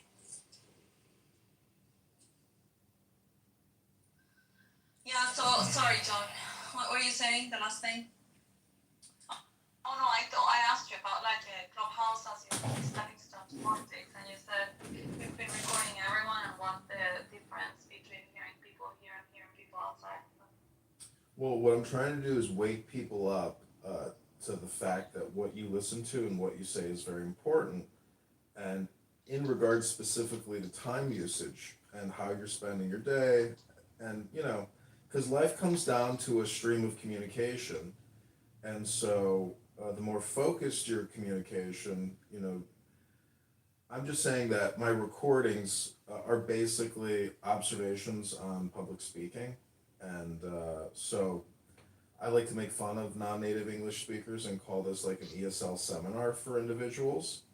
But, if you want to see public speaking or yourself doing public speaking, my YouTube channels are full of Clubhouse speakers. but the link is in the chat to this interview I did. Eduardo writes, Clubhouse is a shithole. John, if you condition your election expectations to Clubhouse, you already lost. Well, he also wrote, FJK is in the room and my typing is going to be recorded. Well, you know, I'm running for Congress, and so this is a fundraising room that Issa and I discussed yesterday. Thanks for being here, everybody. We won't suck up too much of your time here, and I promise to only give you flowers and joy. I'm going to put a link to the donation page for the campaign. It's using Antidote. It should also be in my profile here. If you want to click my profile, then click more. Put it on top of the room so that people see it as soon as they come in.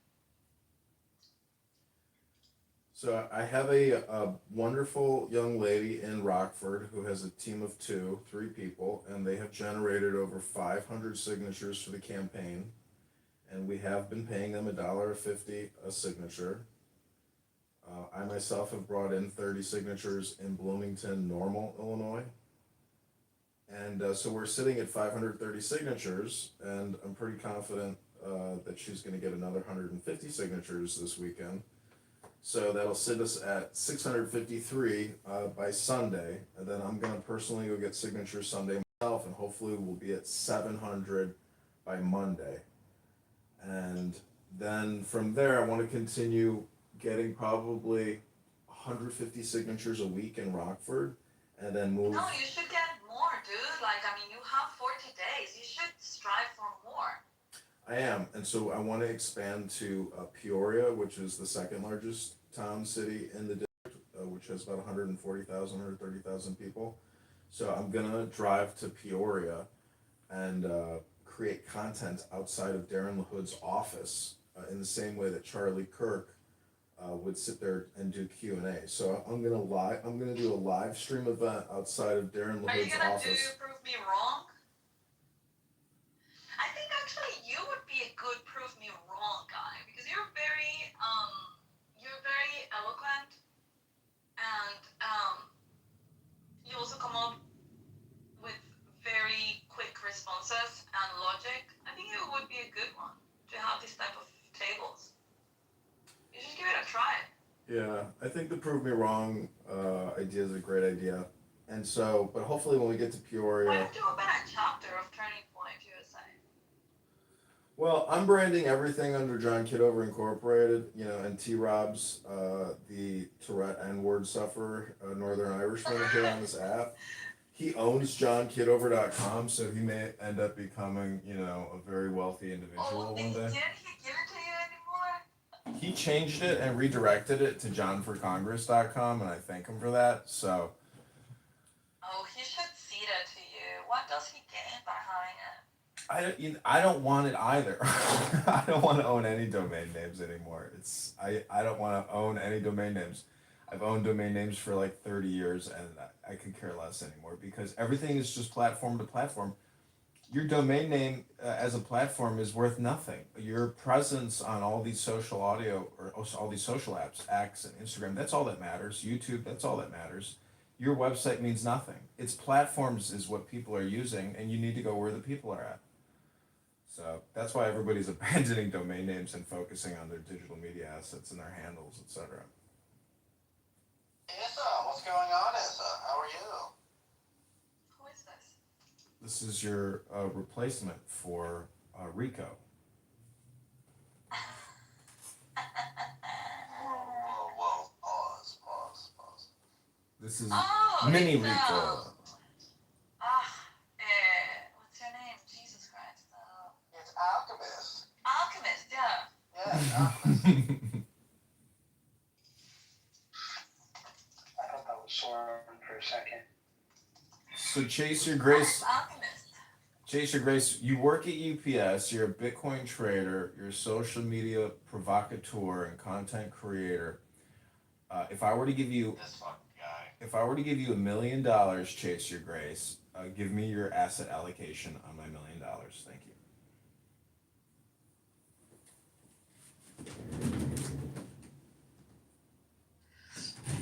Do you have any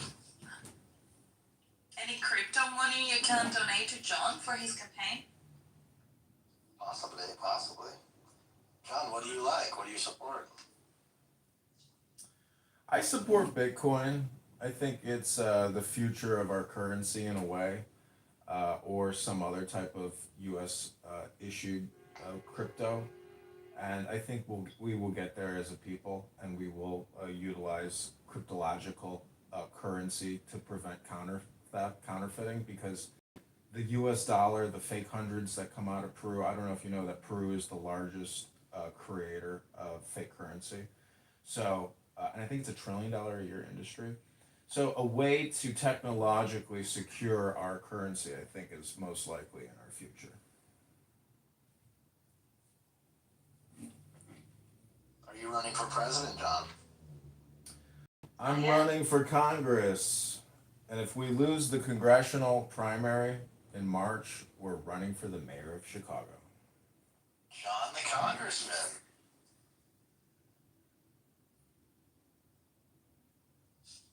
Yes, he is running for Congress. Where is crypto / Bitcoin in your program, John? Well, it's all based out of the Treasury Department. And I think if I get into Congress, I'm going to impeach Maxine Waters, and I'm demanding a full audit of the Federal Reserve. And I want to know exactly what they're developing in terms of cryptocurrency. And I want full oversight and full transparency at the Federal Reserve. And then you put me in charge of the Digital Assets Committee. Correct. And Issa will be our secretary. Oh, Donnie. Yeah. Honey, how are you? Shabbat shalom. Shabbat shalom, honey. Hello. You know that I started doing soft Shabbat last week? What, that you're gonna log off? Yeah, from everything. Nice. What, like books, people, what, Yeah, technology, social media, TV. Yeah, but what do you do instead, I mean? Read. Read books, okay, that's what I meant, okay. Yeah.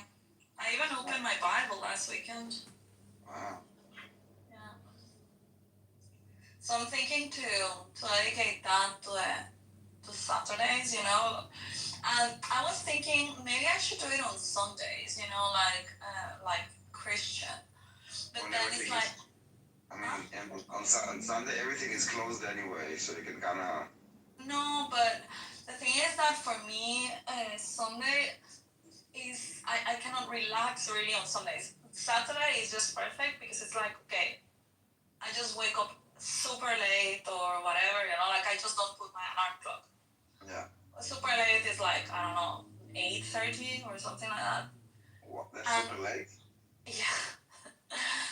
And then I just, because the next day I don't really have to do anything, so it's easier for me to really disconnect. Yeah, Saturdays are the days that I really don't care about anything. And because you always have Sunday afterwards to kind of catch up and. Yes, Sundays my brain is already getting into like, okay, what do I have to do tomorrow mode? Yeah, I get it. So Saturday is perfect. Yeah, so I'm doing that. I went to church last Sunday. What do you do there? Like what, you listen to mass or something like that? Yeah, I went to mass. Really? And then I heard a group of people singing in an area of the church, and I went to see what they were doing. And they were singing the rosary. And I just praying the rosary or whatever. I don't know. And then I stayed there for a bit. They were already finishing.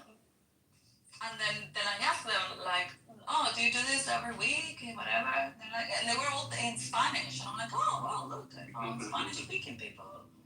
And then I asked them what whether they did that like every week and whatever. Because I was thinking maybe I should go back to like a more like spiritual community, you know, and explore like the Catholic churches.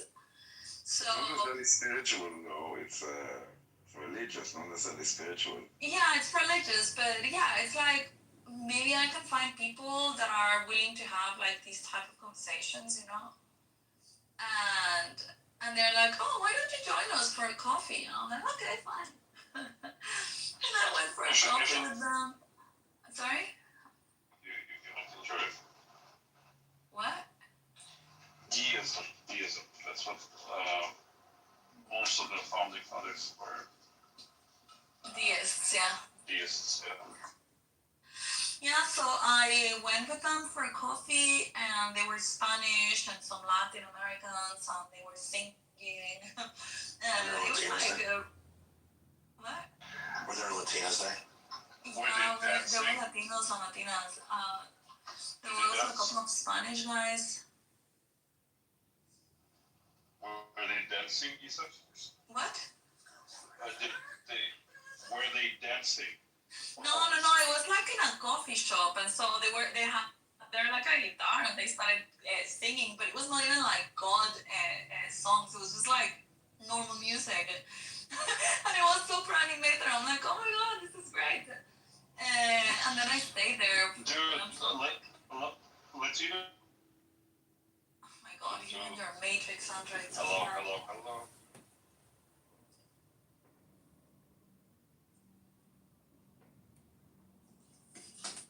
Yeah, but it was great. I stayed there with them for like 2 hours. And then they started being very preachy, you know, like talking about Jesus and Joseph and why I should believe certain things, and I didn't like that push. What I was saying is that Latinos and Latinas are notorious for turning like a service into a party. No, but this was out of the church. Yeah, but like even just like, oh, it's just an interaction. Let's make it fun. Yeah. They were sitting at a coffee shop and they were singing. Fuck yeah, dude! Like it's hilarious. Is he in the Matrix? Not My Matrix. wife's family Catholic, and like she can't tell me about like their church. I'm like, honey, that. Yeah, I'm in the Matrix. Sorry. Can you please tap on the 3 dots on the top right and lower your volume quality to low? Adjust your volume quality to low, please. Because it's horrible. And then you can talk again. Okay, that should be better. Hopefully it will. No, I was saying that it. I was saying. And I do not hope for a better world for anyone. Like, whenever people describe to me Catholic services in like Latin America, it's like a trip to a club.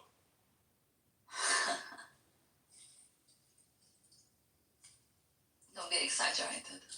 I love Latinas. Oh, you do? I think everybody does. Not everybody, but me, yeah, Latinas. I'm going to Colombia in like 2 months. So. Yeah, but not all Latinos are the same, okay? Just you have that. None of them are created equal. You're all bad. Yeah, we're not all created equal. What do you mean by that? A lot of the Latinas that you get, and I don't want to sound like a classist, but I am a classist. The Latinas you get in the US are like, let's say, low life, a lot of them, very, I don't know, not highly educated, not, I don't know, the way they speak, everything. It all depends on the country they come from, Isa.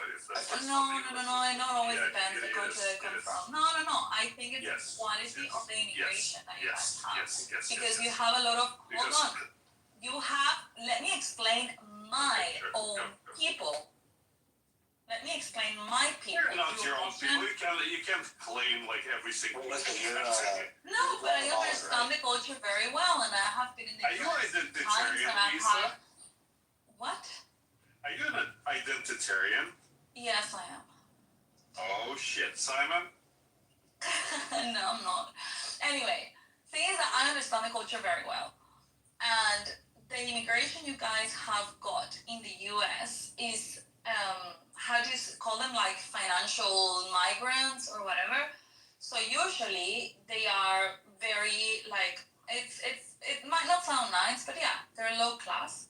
So they don't really have an education. You can see actually the way they speak, the Spanish they speak is like very rough.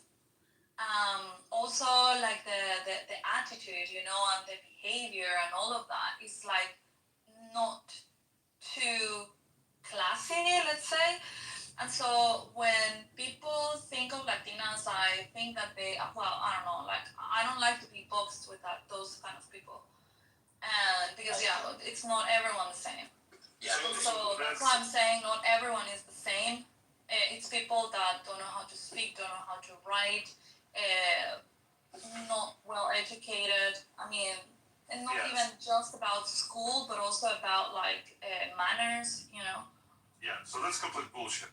Because No, like it's not bullshit. yeah, it is. And then I'll explain it to you why.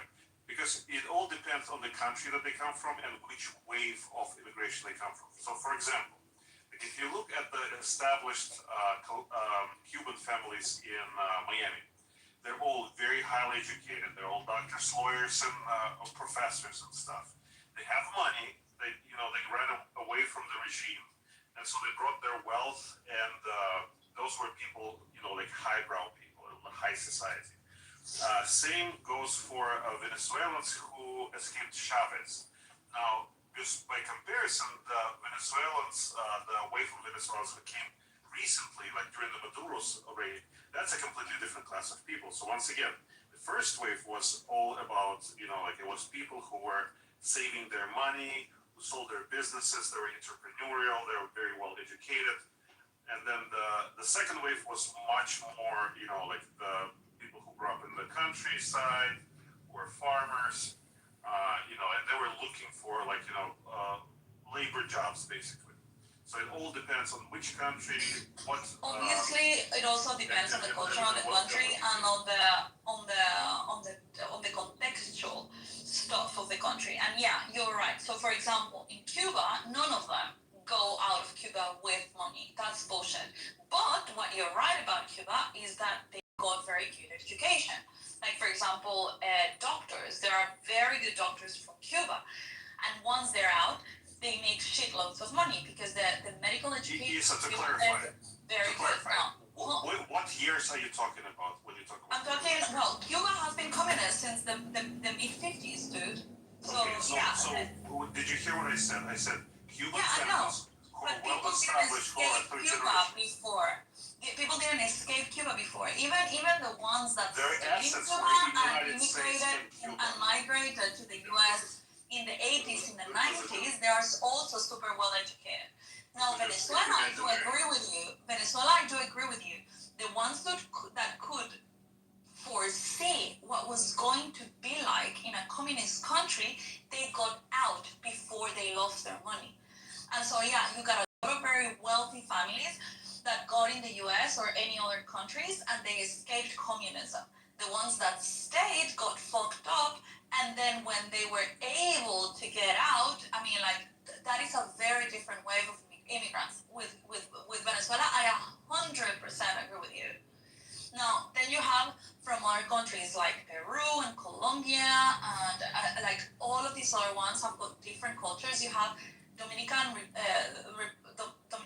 Republic is usually a way, let's say, lower class type of Latin, compared to other countries.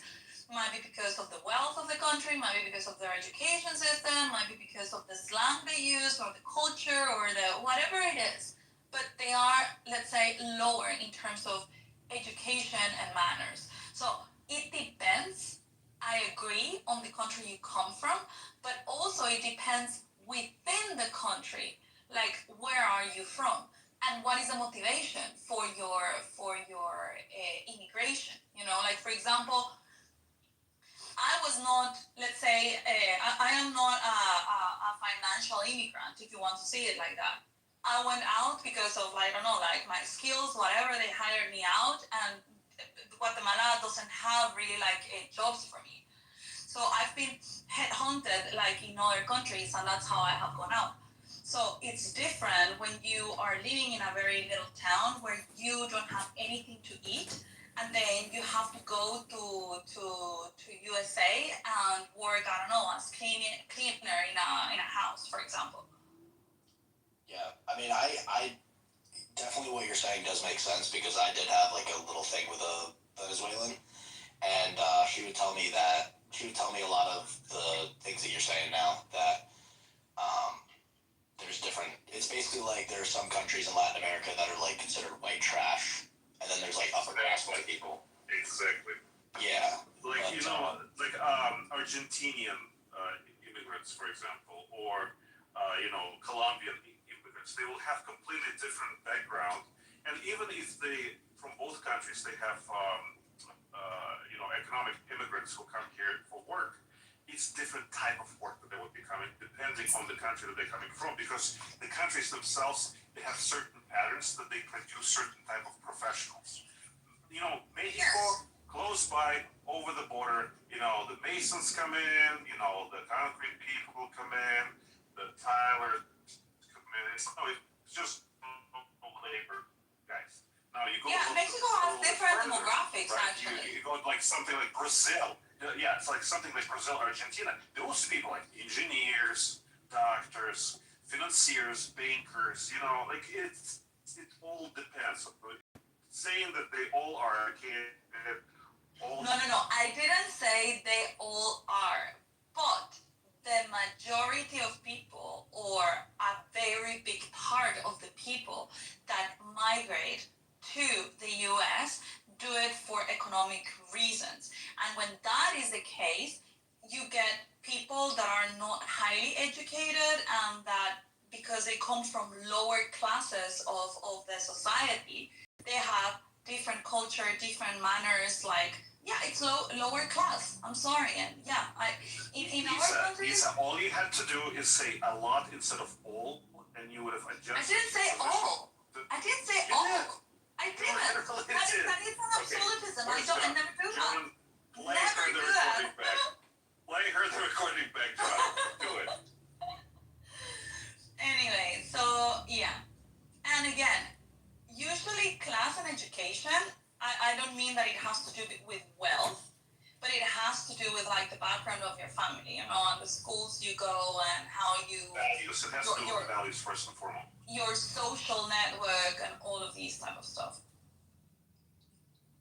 It has to do with values, like whatever family. It can be a poor family, but if their values are like hard work, education, moving to the next step in the society, they'll succeed. And if it's a fucking rich ass kid who is like, let's party, it can be a small little brat, drug addict. Yeah, and he's gonna be pauper poor within like 1 or 2 generations. Yeah. Hey, Dave. Alchemist, are you there? So did anybody watch Charlie Kirk's funeral, where his wife, caressed his dead hands and cried and sobbed over his casket?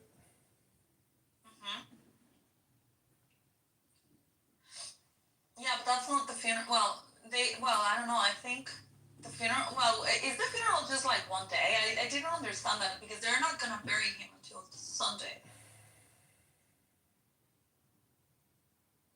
I mean, I guess that was like the viewing, the viewing room prior, or they have like a meeting, with the casket and the deceased. Yeah, I saw that. I thought it was horrible. I wouldn't have posted that video. Every time you see a dead body, it's always amazing how the color changes so significantly, and you can always detect it. There's nothing quite like it. It's yellowish, right? Yeah, I mean, funeral directors are supposed to put makeup on, but even when you put makeup on it, it's like, anyways. I'm just saying that, life and death are the ultimates. And the way I view, Charlie Kirk's assassination, it's like we have this psychosis index, and because of the internet and cell phones and programming, and access to high-powered rifles. I mean, the only way to counteract this is with vigilant citizens, and the fact that some people filmed another motherfucker on a rooftop and we're just like, oh hey, look at that guy up on that motherfucking roof, with that rifle there, and they're at a Charlie Kirk event. Why the fuck those people aren't, hooting and hollering and disrupting the whole event?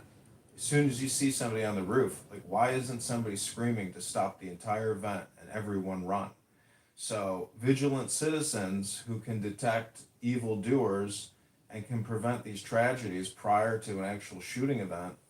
I mean, in the Pennsylvania with Trump, why that piece of shit got on the roof and there were people filming it, and why people didn't stop everything, shut the whole thing down.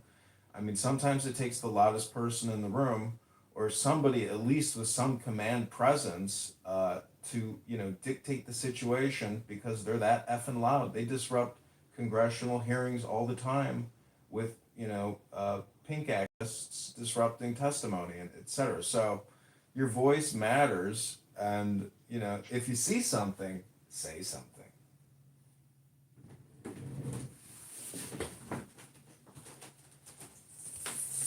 Well, it's not a crime not to say anything.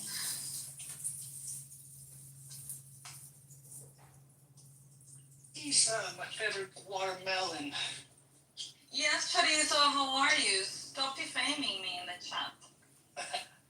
Hey, my guy, those people that saw that dude up with a rifle, when a bullet has your name, it has your fucking name, bro.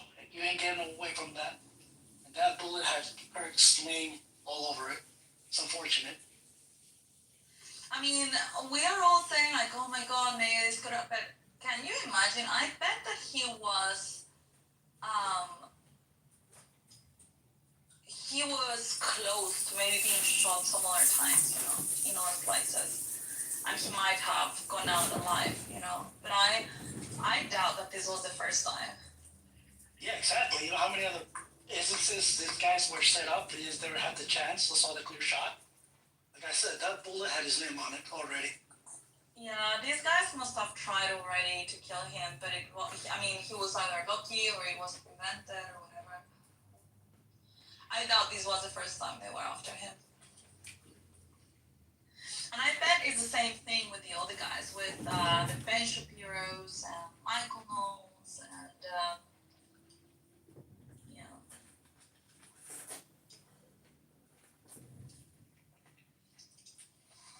But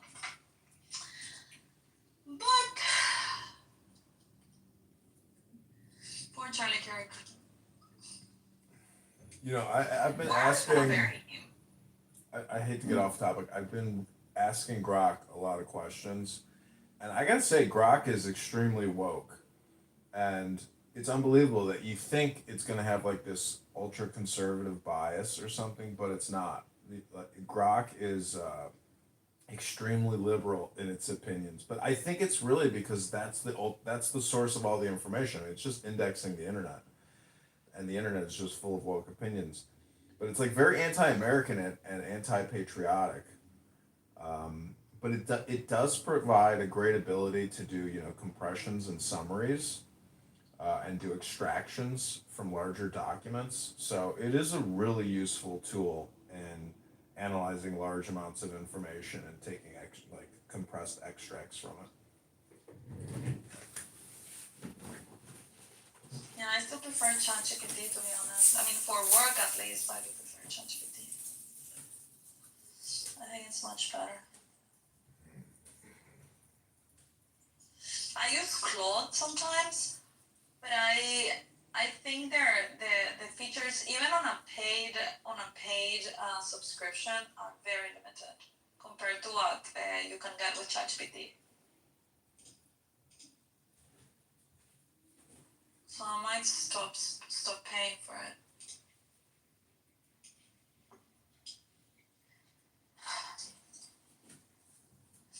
Is Alchemist still in my phone? Alchemist! Dave came here to see you.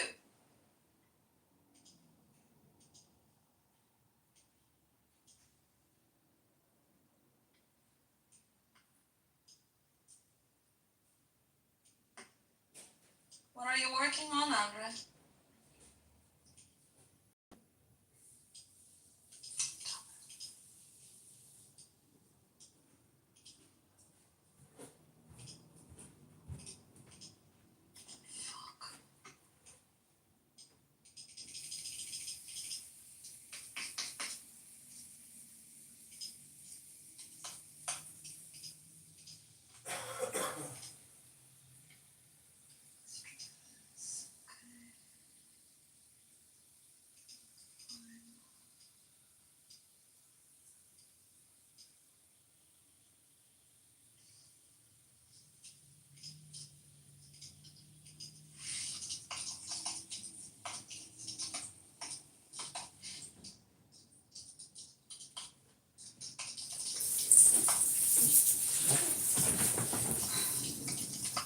Okay, everybody, this is a campaign fundraising room for candidate John. That's me, the speaker here. If you're in this room, invite people to the room.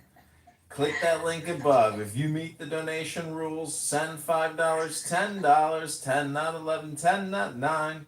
And I promise I'm going to read you a poem which is going to awaken your kundalini in your tuchus, all the way up to your pineal gland. It's called a poem, everybody. It's only 60 seconds of your day. Ladies and gentlemen, ladies and gentlemen, 60 seconds of your time when you've spent years here talking about nothing. 60 seconds of a refined poem is all I'm asking. Needed axe.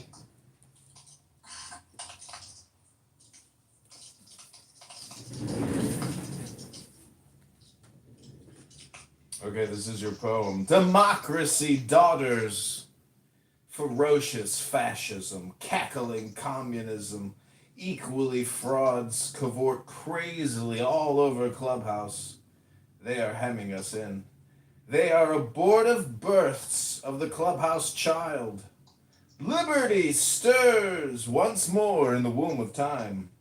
Evolution makes its changes by anti-socialistic ways. The abnormal Clubhouse man who foresees the trend of the times and adapts circumstance intelligently is laughed at, persecuted, kicked out of rooms, put in the goo, often destroyed by the Clubhouse herd. But he and his heirs, when the crisis comes, are survivors. Above us today on Clubhouse hangs a danger never yet paralleled in history. We suppress... This is the reason why you kill your rooms, John. Okay, Alchemist, you're off the phone. What's up? What's up? Dave came here to see you. Dave, what's good, man?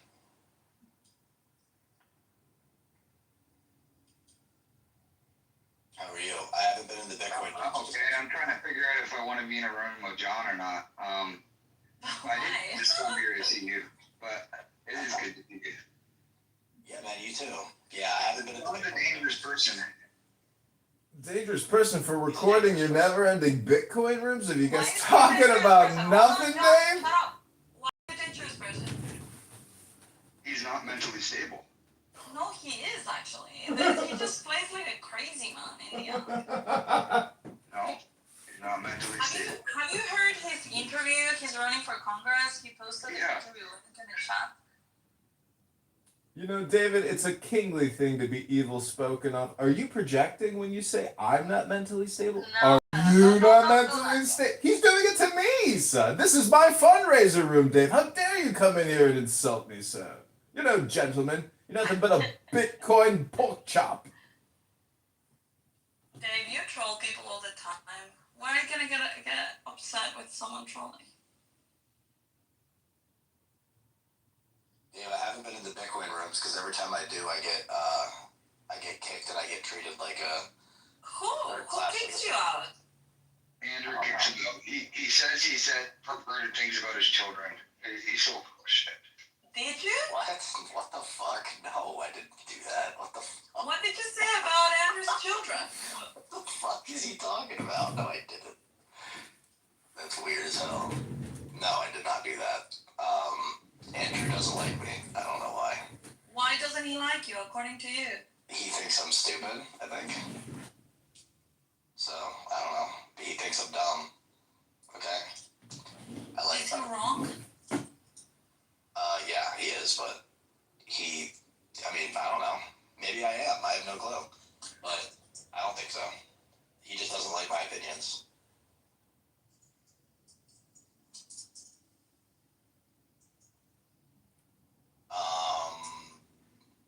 Yeah, I don't know. So I just haven't been going in. But yeah, Dave, it's good to talk to you, man. I'll be traveling out of the country very soon. So I'll be in Colombia, and then we'll see from there. What are you gonna go do in Colombia? Are you gonna go find a wife? That's not on the itinerary, but probably not. No, I just want to go somewhere else, and yeah, just enjoy another culture for a little bit, learn. I've been tuning up on my Spanish, so yeah, it should be fun.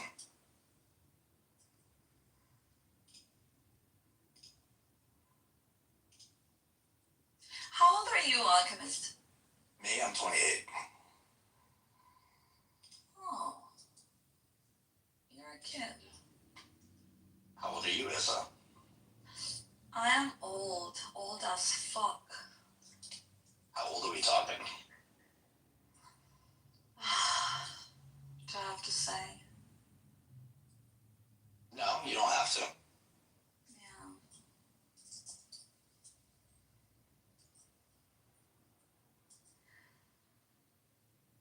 Yeah, I am way older than you. Older than Rico? Rico who? Rico. Tomas. Rico Nakamoto? I don't know how old he is. Rico Bosco? Yes, a little Bosco. bit. Okay. Yeah.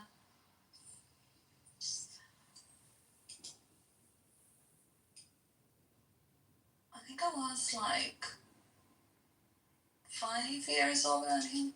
I don't remember. Do you get along with that faggot? Rico? Yeah. I've been in arguments with him before. He usually talks to me about altcoins and Bitcoin.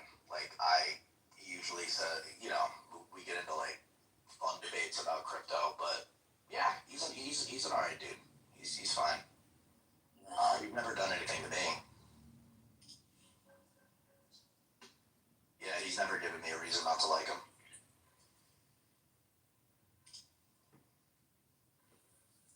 Good for you. Good for him. You can't say the same. No. Not really. I got him blocked like 2 years ago. I haven't looked back 1 second. Oh, 2 years ago? Oh, shit. Okay. Yeah. It's been a long time. Time flies. Yeah, it does.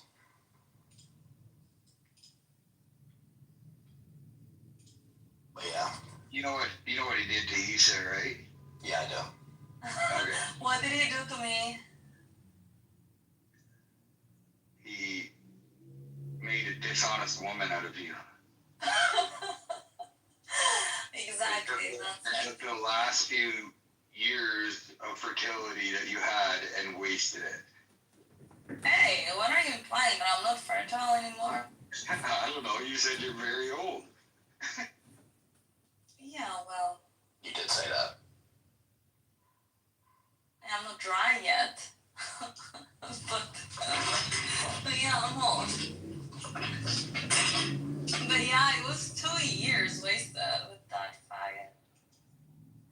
Plus the other 2 of recovery, I also had to dedicate that to him. So that's 4. Sounds like I can't trust your judgment. Actually, that's right. I thought people could trust my judgment until I had that relationship. It was horrible. Now, before that, I was like, yeah, I know how to read people. You should trust my judgment. Like, I know how to read people. Now I cannot say that anymore.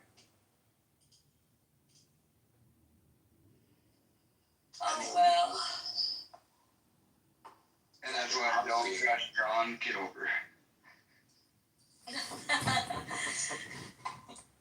Well, it's a you problem, Dave. I'm running for Congress, so I've never heard you say anything intelligent on this app ever. So I don't know. You can click the link above and send me $10 if you want to, ask for forgiveness instead of slinging insults, Dave. And if you don't like my YouTube channel, that's again a you problem because in the Bitcoin room, it's just a waste of time. He's just a dirty politician. John is. He's another corrupt politician.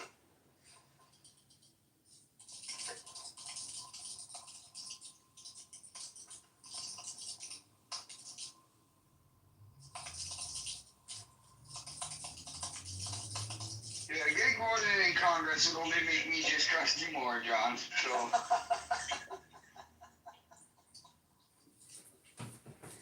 Well, actually, he's more sane than a lot of people in Congress. That may be true, but that's like saying I'm smarter than a retard.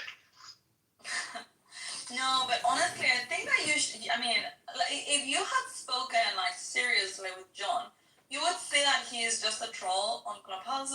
I'm quite aware. He's a very smart guy, and he knows what he's talking about. He's well read, well educated.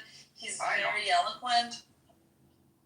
I've actually had a couple decent conversations with John, but I'm still skeptical of what he is willing to do. Come on Clubhouse like you and everybody else, but record myself when I come on Clubhouse? Oh, wow, so radical. What a revolutionary idea to film yourself wasting time on Clownhouse.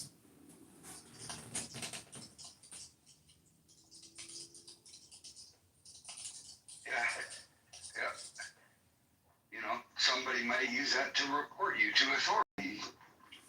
Why? Well, what happens if I say I fucking hate the government and I don't want to pay my taxes and all that, and John takes that video and puts it online and has authorities.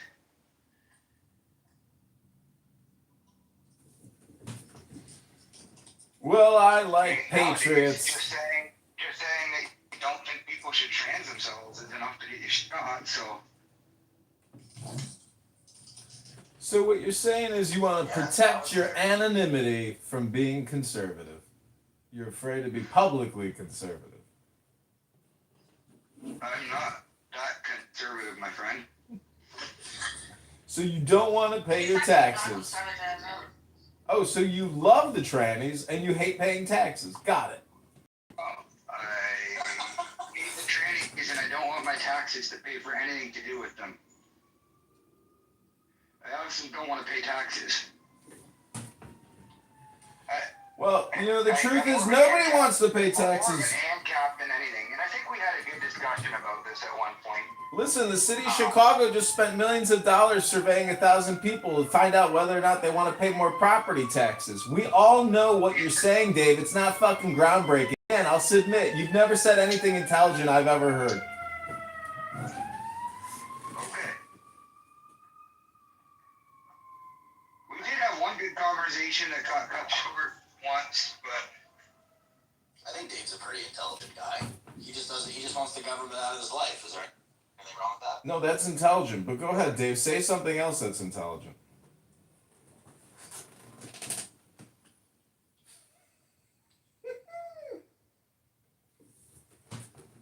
the drop in crime in the 90s might be more attributed to Roe versus Wade than the increased policing.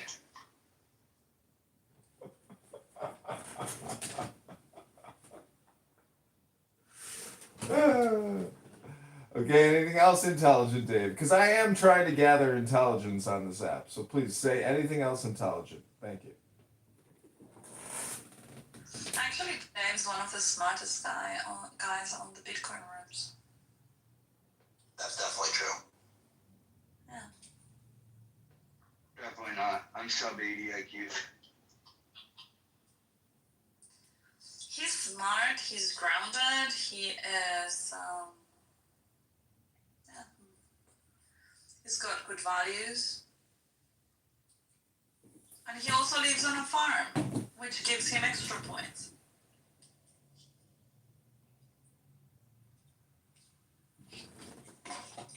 Oh, sorry if I was being rather insulting in the same way that you came in the room earlier and insulted me. I just like to, if somebody sticks a stick in my eye, I take that stick and I stick it back in their eye. I don't know, that's just my clubhouse presence. You might enjoy it in more areas. Have you tried rough sex? Oh, that's way more exciting than your Bitcoin rooms. People talking about going out, they got a Starbucks for their wife and this and that and everything else under the sun. You guys basically have the Bitcoin chillism mind virus room. Dave, the pathetic part is that you guys just don't even film it and post it. That you guys just literally waste all your time talking about nothing. It's a clubhouse, my guy. Maybe you never really got invited to one when you were a kid, but a couple guys and you're shooting the shit and you're talking about stuff and nobody else can hear you. Like imagine if when you were a kid, hanging out in that clubhouse and somebody recorded it and then showed the whole school. It would have been like, no, we talk about stuff that other people don't get to hear.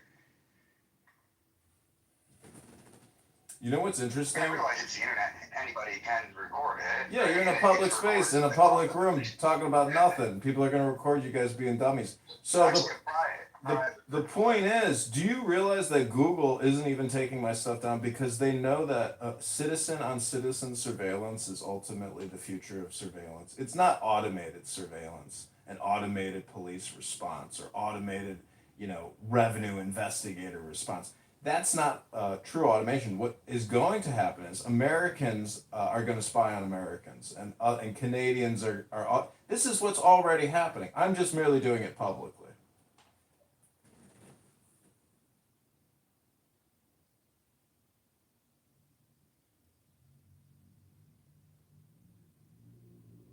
I have to think about that. What do you think people will store this surveillance on? Everyone will just self-post all their surveillance? No, it's all platforms. Citizens will spy on citizens and post it to the platform. That's what's already happening. Social justice equity is now. You can't expect it in the courts. Only way to get satisfaction is to dox.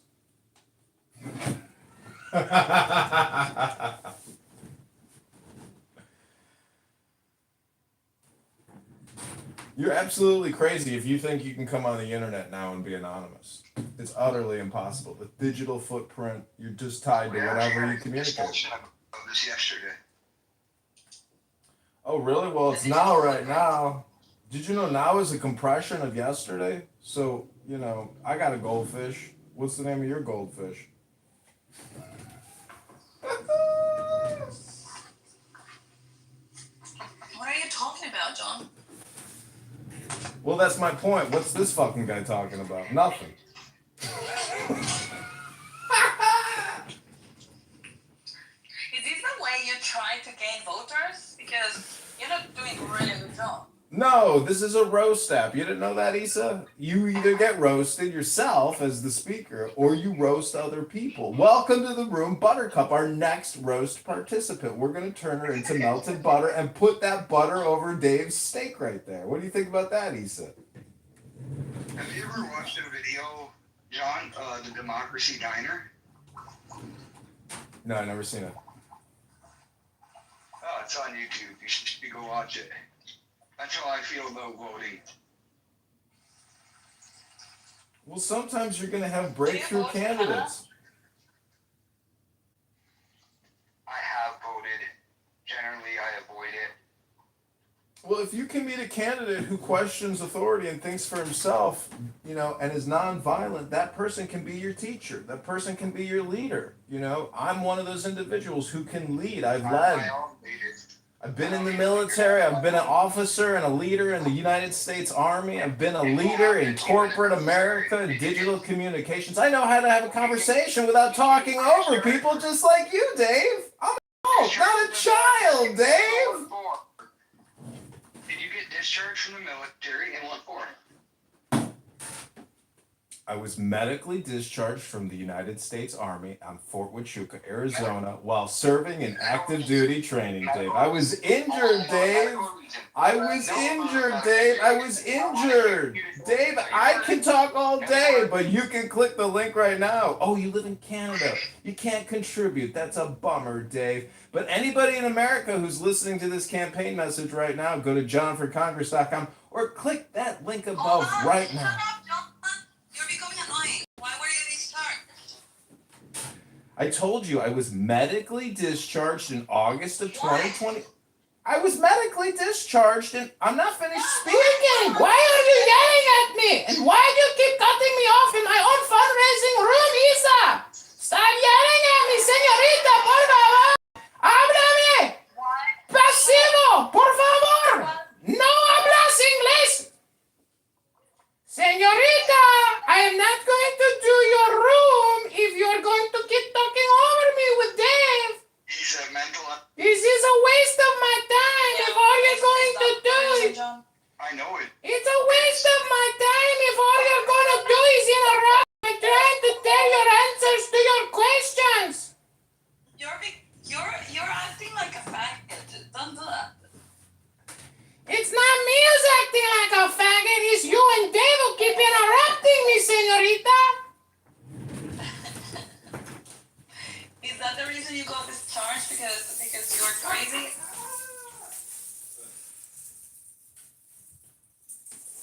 Answer, John. Let's just say I have a... That's the reason. Stop interrupting me and I will answer your question, señorita.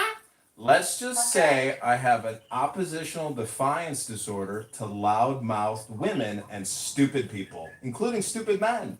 So I have what's called oppositional defiance disorder to stupid people who want to waste your time with stupid, irrelevant shit that is meaningless because of their egos, because of their big mouths and their know-it-all positions. And that's why I'm running to lead the 16th district. You can keep muting me all you want, senor, but this is my fundraising room for my campaign. Either click the link above and give $10 or hold your questions to the end, sir. Your questions will be answered. This is a public town hall. We don't need you interrupting the show, okay? We're filming for YouTube. We have an audience on YouTube. This is a show for YouTube, ladies and gentlemen.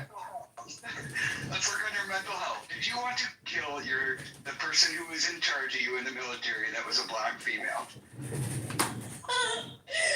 What an amazingly ridiculous assertion, sir. What kind of a statement is that? I believe it was the assertion you made that got you discharged. Where did you get this information from, sir? Is it true? Is it true? Say it again, Dave. Say it louder so everyone on YouTube can hear it. Did you get discharged because you tried to what? A black woman that was inferior?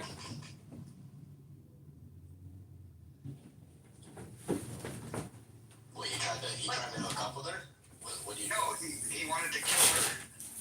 What? Strangle her. Oh my god. I wanted to kill somebody in the military. Why would I want to kill somebody in the military? Because she was black. Black! Wow! That's the whole story. Okay, good one, Issa. Oh, you're such a good journalist. You're gonna go so far in the media world. I know you're such a great executive selling all your advertising space. But in terms of interviewing, you two really suck. No, we're not doing an interview, but that's what Dave said. Is that true? Interview. This is on YouTube, and we're fundraising here. You guys really suck at fundraising. Let me. Okay, we'll prepare a proper interview room, but this one is not it, and we don't really have like a lot of audience. We need to do it earlier in the morning. But discussed yesterday, but I have no faith in you, and I'm not putting all my no, chickens because in I your was ass. working today. I didn't connect to Clubhouse until later today. What the flow? I just want to run and create content all day. I mean, I'm just if you want to get organized and actually be efficient in your communication, I'm We do there it to on help you Monday. guys. But if you want to We do it play on the stupid Monday. game, I can play the stupid game too. Oh my God, John! We can do it on Monday. The weekend doesn't work because not all the same people come over the weekend. Because I usually don't connect over weekends. So we can Well, do it I on don't really Monday. care what your schedule is. Just send me the link whenever you want to help. Otherwise, keep all your questions to the end. Okay, I'll send you a link on Monday at 12:30 my time, which is 6:30 Eastern time. If any Americans who want to contribute to this campaign, click the link above. What time do you have in Chicago? Is it Eastern? 17 p.m. Central Standard Time right now in Chicago.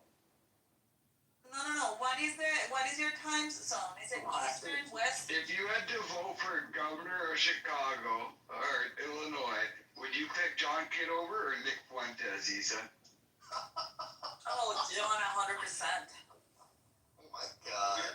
Dave, John, 100% for John Kitover. You know, Dave, you're nothing but a pessimistic, negative person. I don't appreciate your low vibration. You need to work on bringing your A game to all these rooms and bringing your positive vibrations. You're so negative, Dave. Jesus Christ. I gotta start going to church because Clubhouse is full of toxic people like you. I need to focus on positivity in my life. I hope you don't want to kill me like you wanted to kill your superior in the army. Because you couldn't handle the fact that a woman was stronger and better than you. Really? She was better and stronger than me. She wasn't a DEI hired, Dave. Okay, Dave. Whatever you say. Do you have any evidence that she was a DEI hire? Hey, do you have any evidence that you're even alive, you little beta cunt? I am alive, breathing, and running for Congress. I don't care about the past anymore, stupid. I have achieved a higher state of consciousness, and we are going to become the congressional representative of the 16th district. So you can say all you want about the past, but it doesn't affect me in the now. So take your buttered little pork chop, your stupid little Bitcoin, your stupid little firm in Canada, and the fact that you don't pay taxes and you love the trans is all I need to know about you, Dave. So shut the fuck up and eat your steak, you little bitch. Come over and say that. Come on over and say that, John. And I will bring with me a pair of leather gloves. I will slap you in the face, sir, because you are no gentleman. And I will challenge you to a duel. Yeah, I was going to say. Yo, Dave, Nickelback, you, Tom. Leather gloves to slap you in the face with one of them like a gentleman. I fart more than you. I can fight better than you. I have more money than you. I'm more stable than you. My wife's hotter than anything you've ever been with. I have 4 children. My company has shareholders. Your company doesn't even have cup holders, my guy. Congress, I am going to impose tariffs and taxation and have the IRS raid your fucking home and office, Dave, and we will see who has more power then, Dave. I have more guns than you. You're probably not even. Do you own any guns, John? Got lots of weapons to defend myself, but only a fool would declare his arsenal. Do you have any?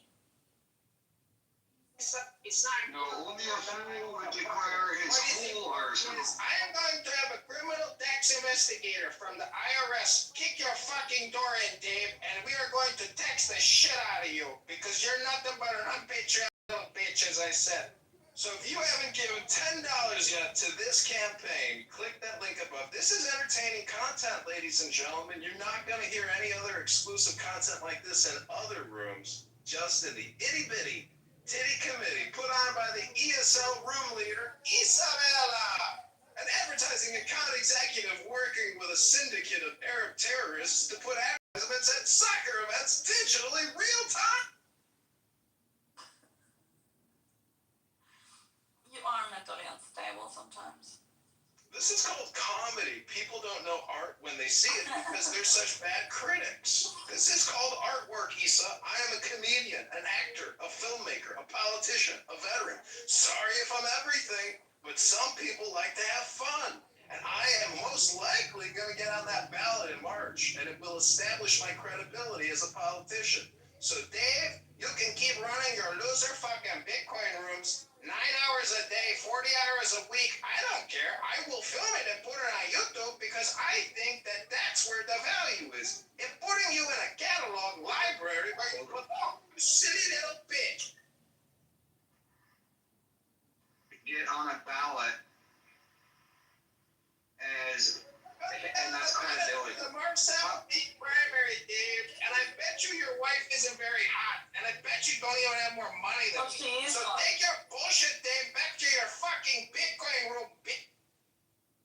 She is hot, and his children are actually very, very beautiful children. Sure, he's living such a perfect life, but this faggot, as you called me earlier, Isa, is on Bitcoin rooms 40 hours a week. He must hate his fucking life. He's pathetic. Do something with yourself, you silly little bitch.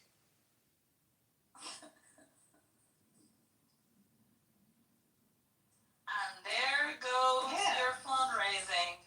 You're too much of a coward to run for office yourself, Dave. You're such a little beta cock. Why would he run for office? Congressman, chill. Why would he run for office when he doesn't believe in the government? He's a hypocrite and a traitor. Why would he be a traitor? He doesn't want the government in his life, so why would he be one of them? A traitor implies that at some point I was compliant and Constitution, the right, or the Declaration of Independence. You need to stop yelling. Just ignore now, John. It's called the laws, Issa. You should read a book sometime. Dave here doesn't read. Why can't you just be the blood of the patriot that is required from time to time? Why do you have to come out here and do this? Stupid. It's called reading a book, stupid. Some of us use programs and coding and intelligence to make informed decisions instead of the blood of the page. You're getting annoying right now. Please, just This fundraising room is complete. In my opinion, I'm ready to get kicked. Don't. It's your show. If you don't like me as a person or how I sound or how I like you as a person. Do I need to remind you this is a fucking roast app? And the longer you spend it time talking here, the bigger the fucking hypocrite you'll become because it's a waste of fucking time.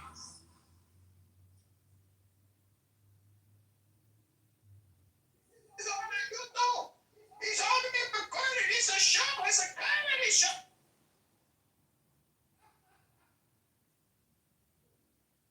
I'm the only one laughing here.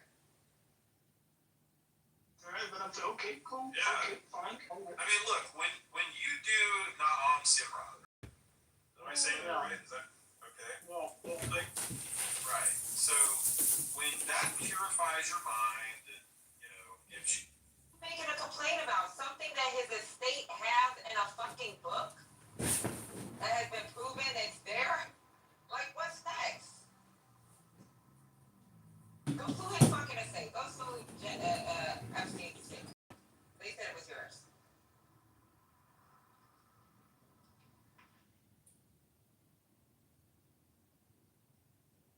These people are great. I mean, if it's one thing, so New York Times has like a very famous case that I believe they won. I can't even remember. But they famously do not lose defamation cases. Like they probably haven't lost one in decades, right?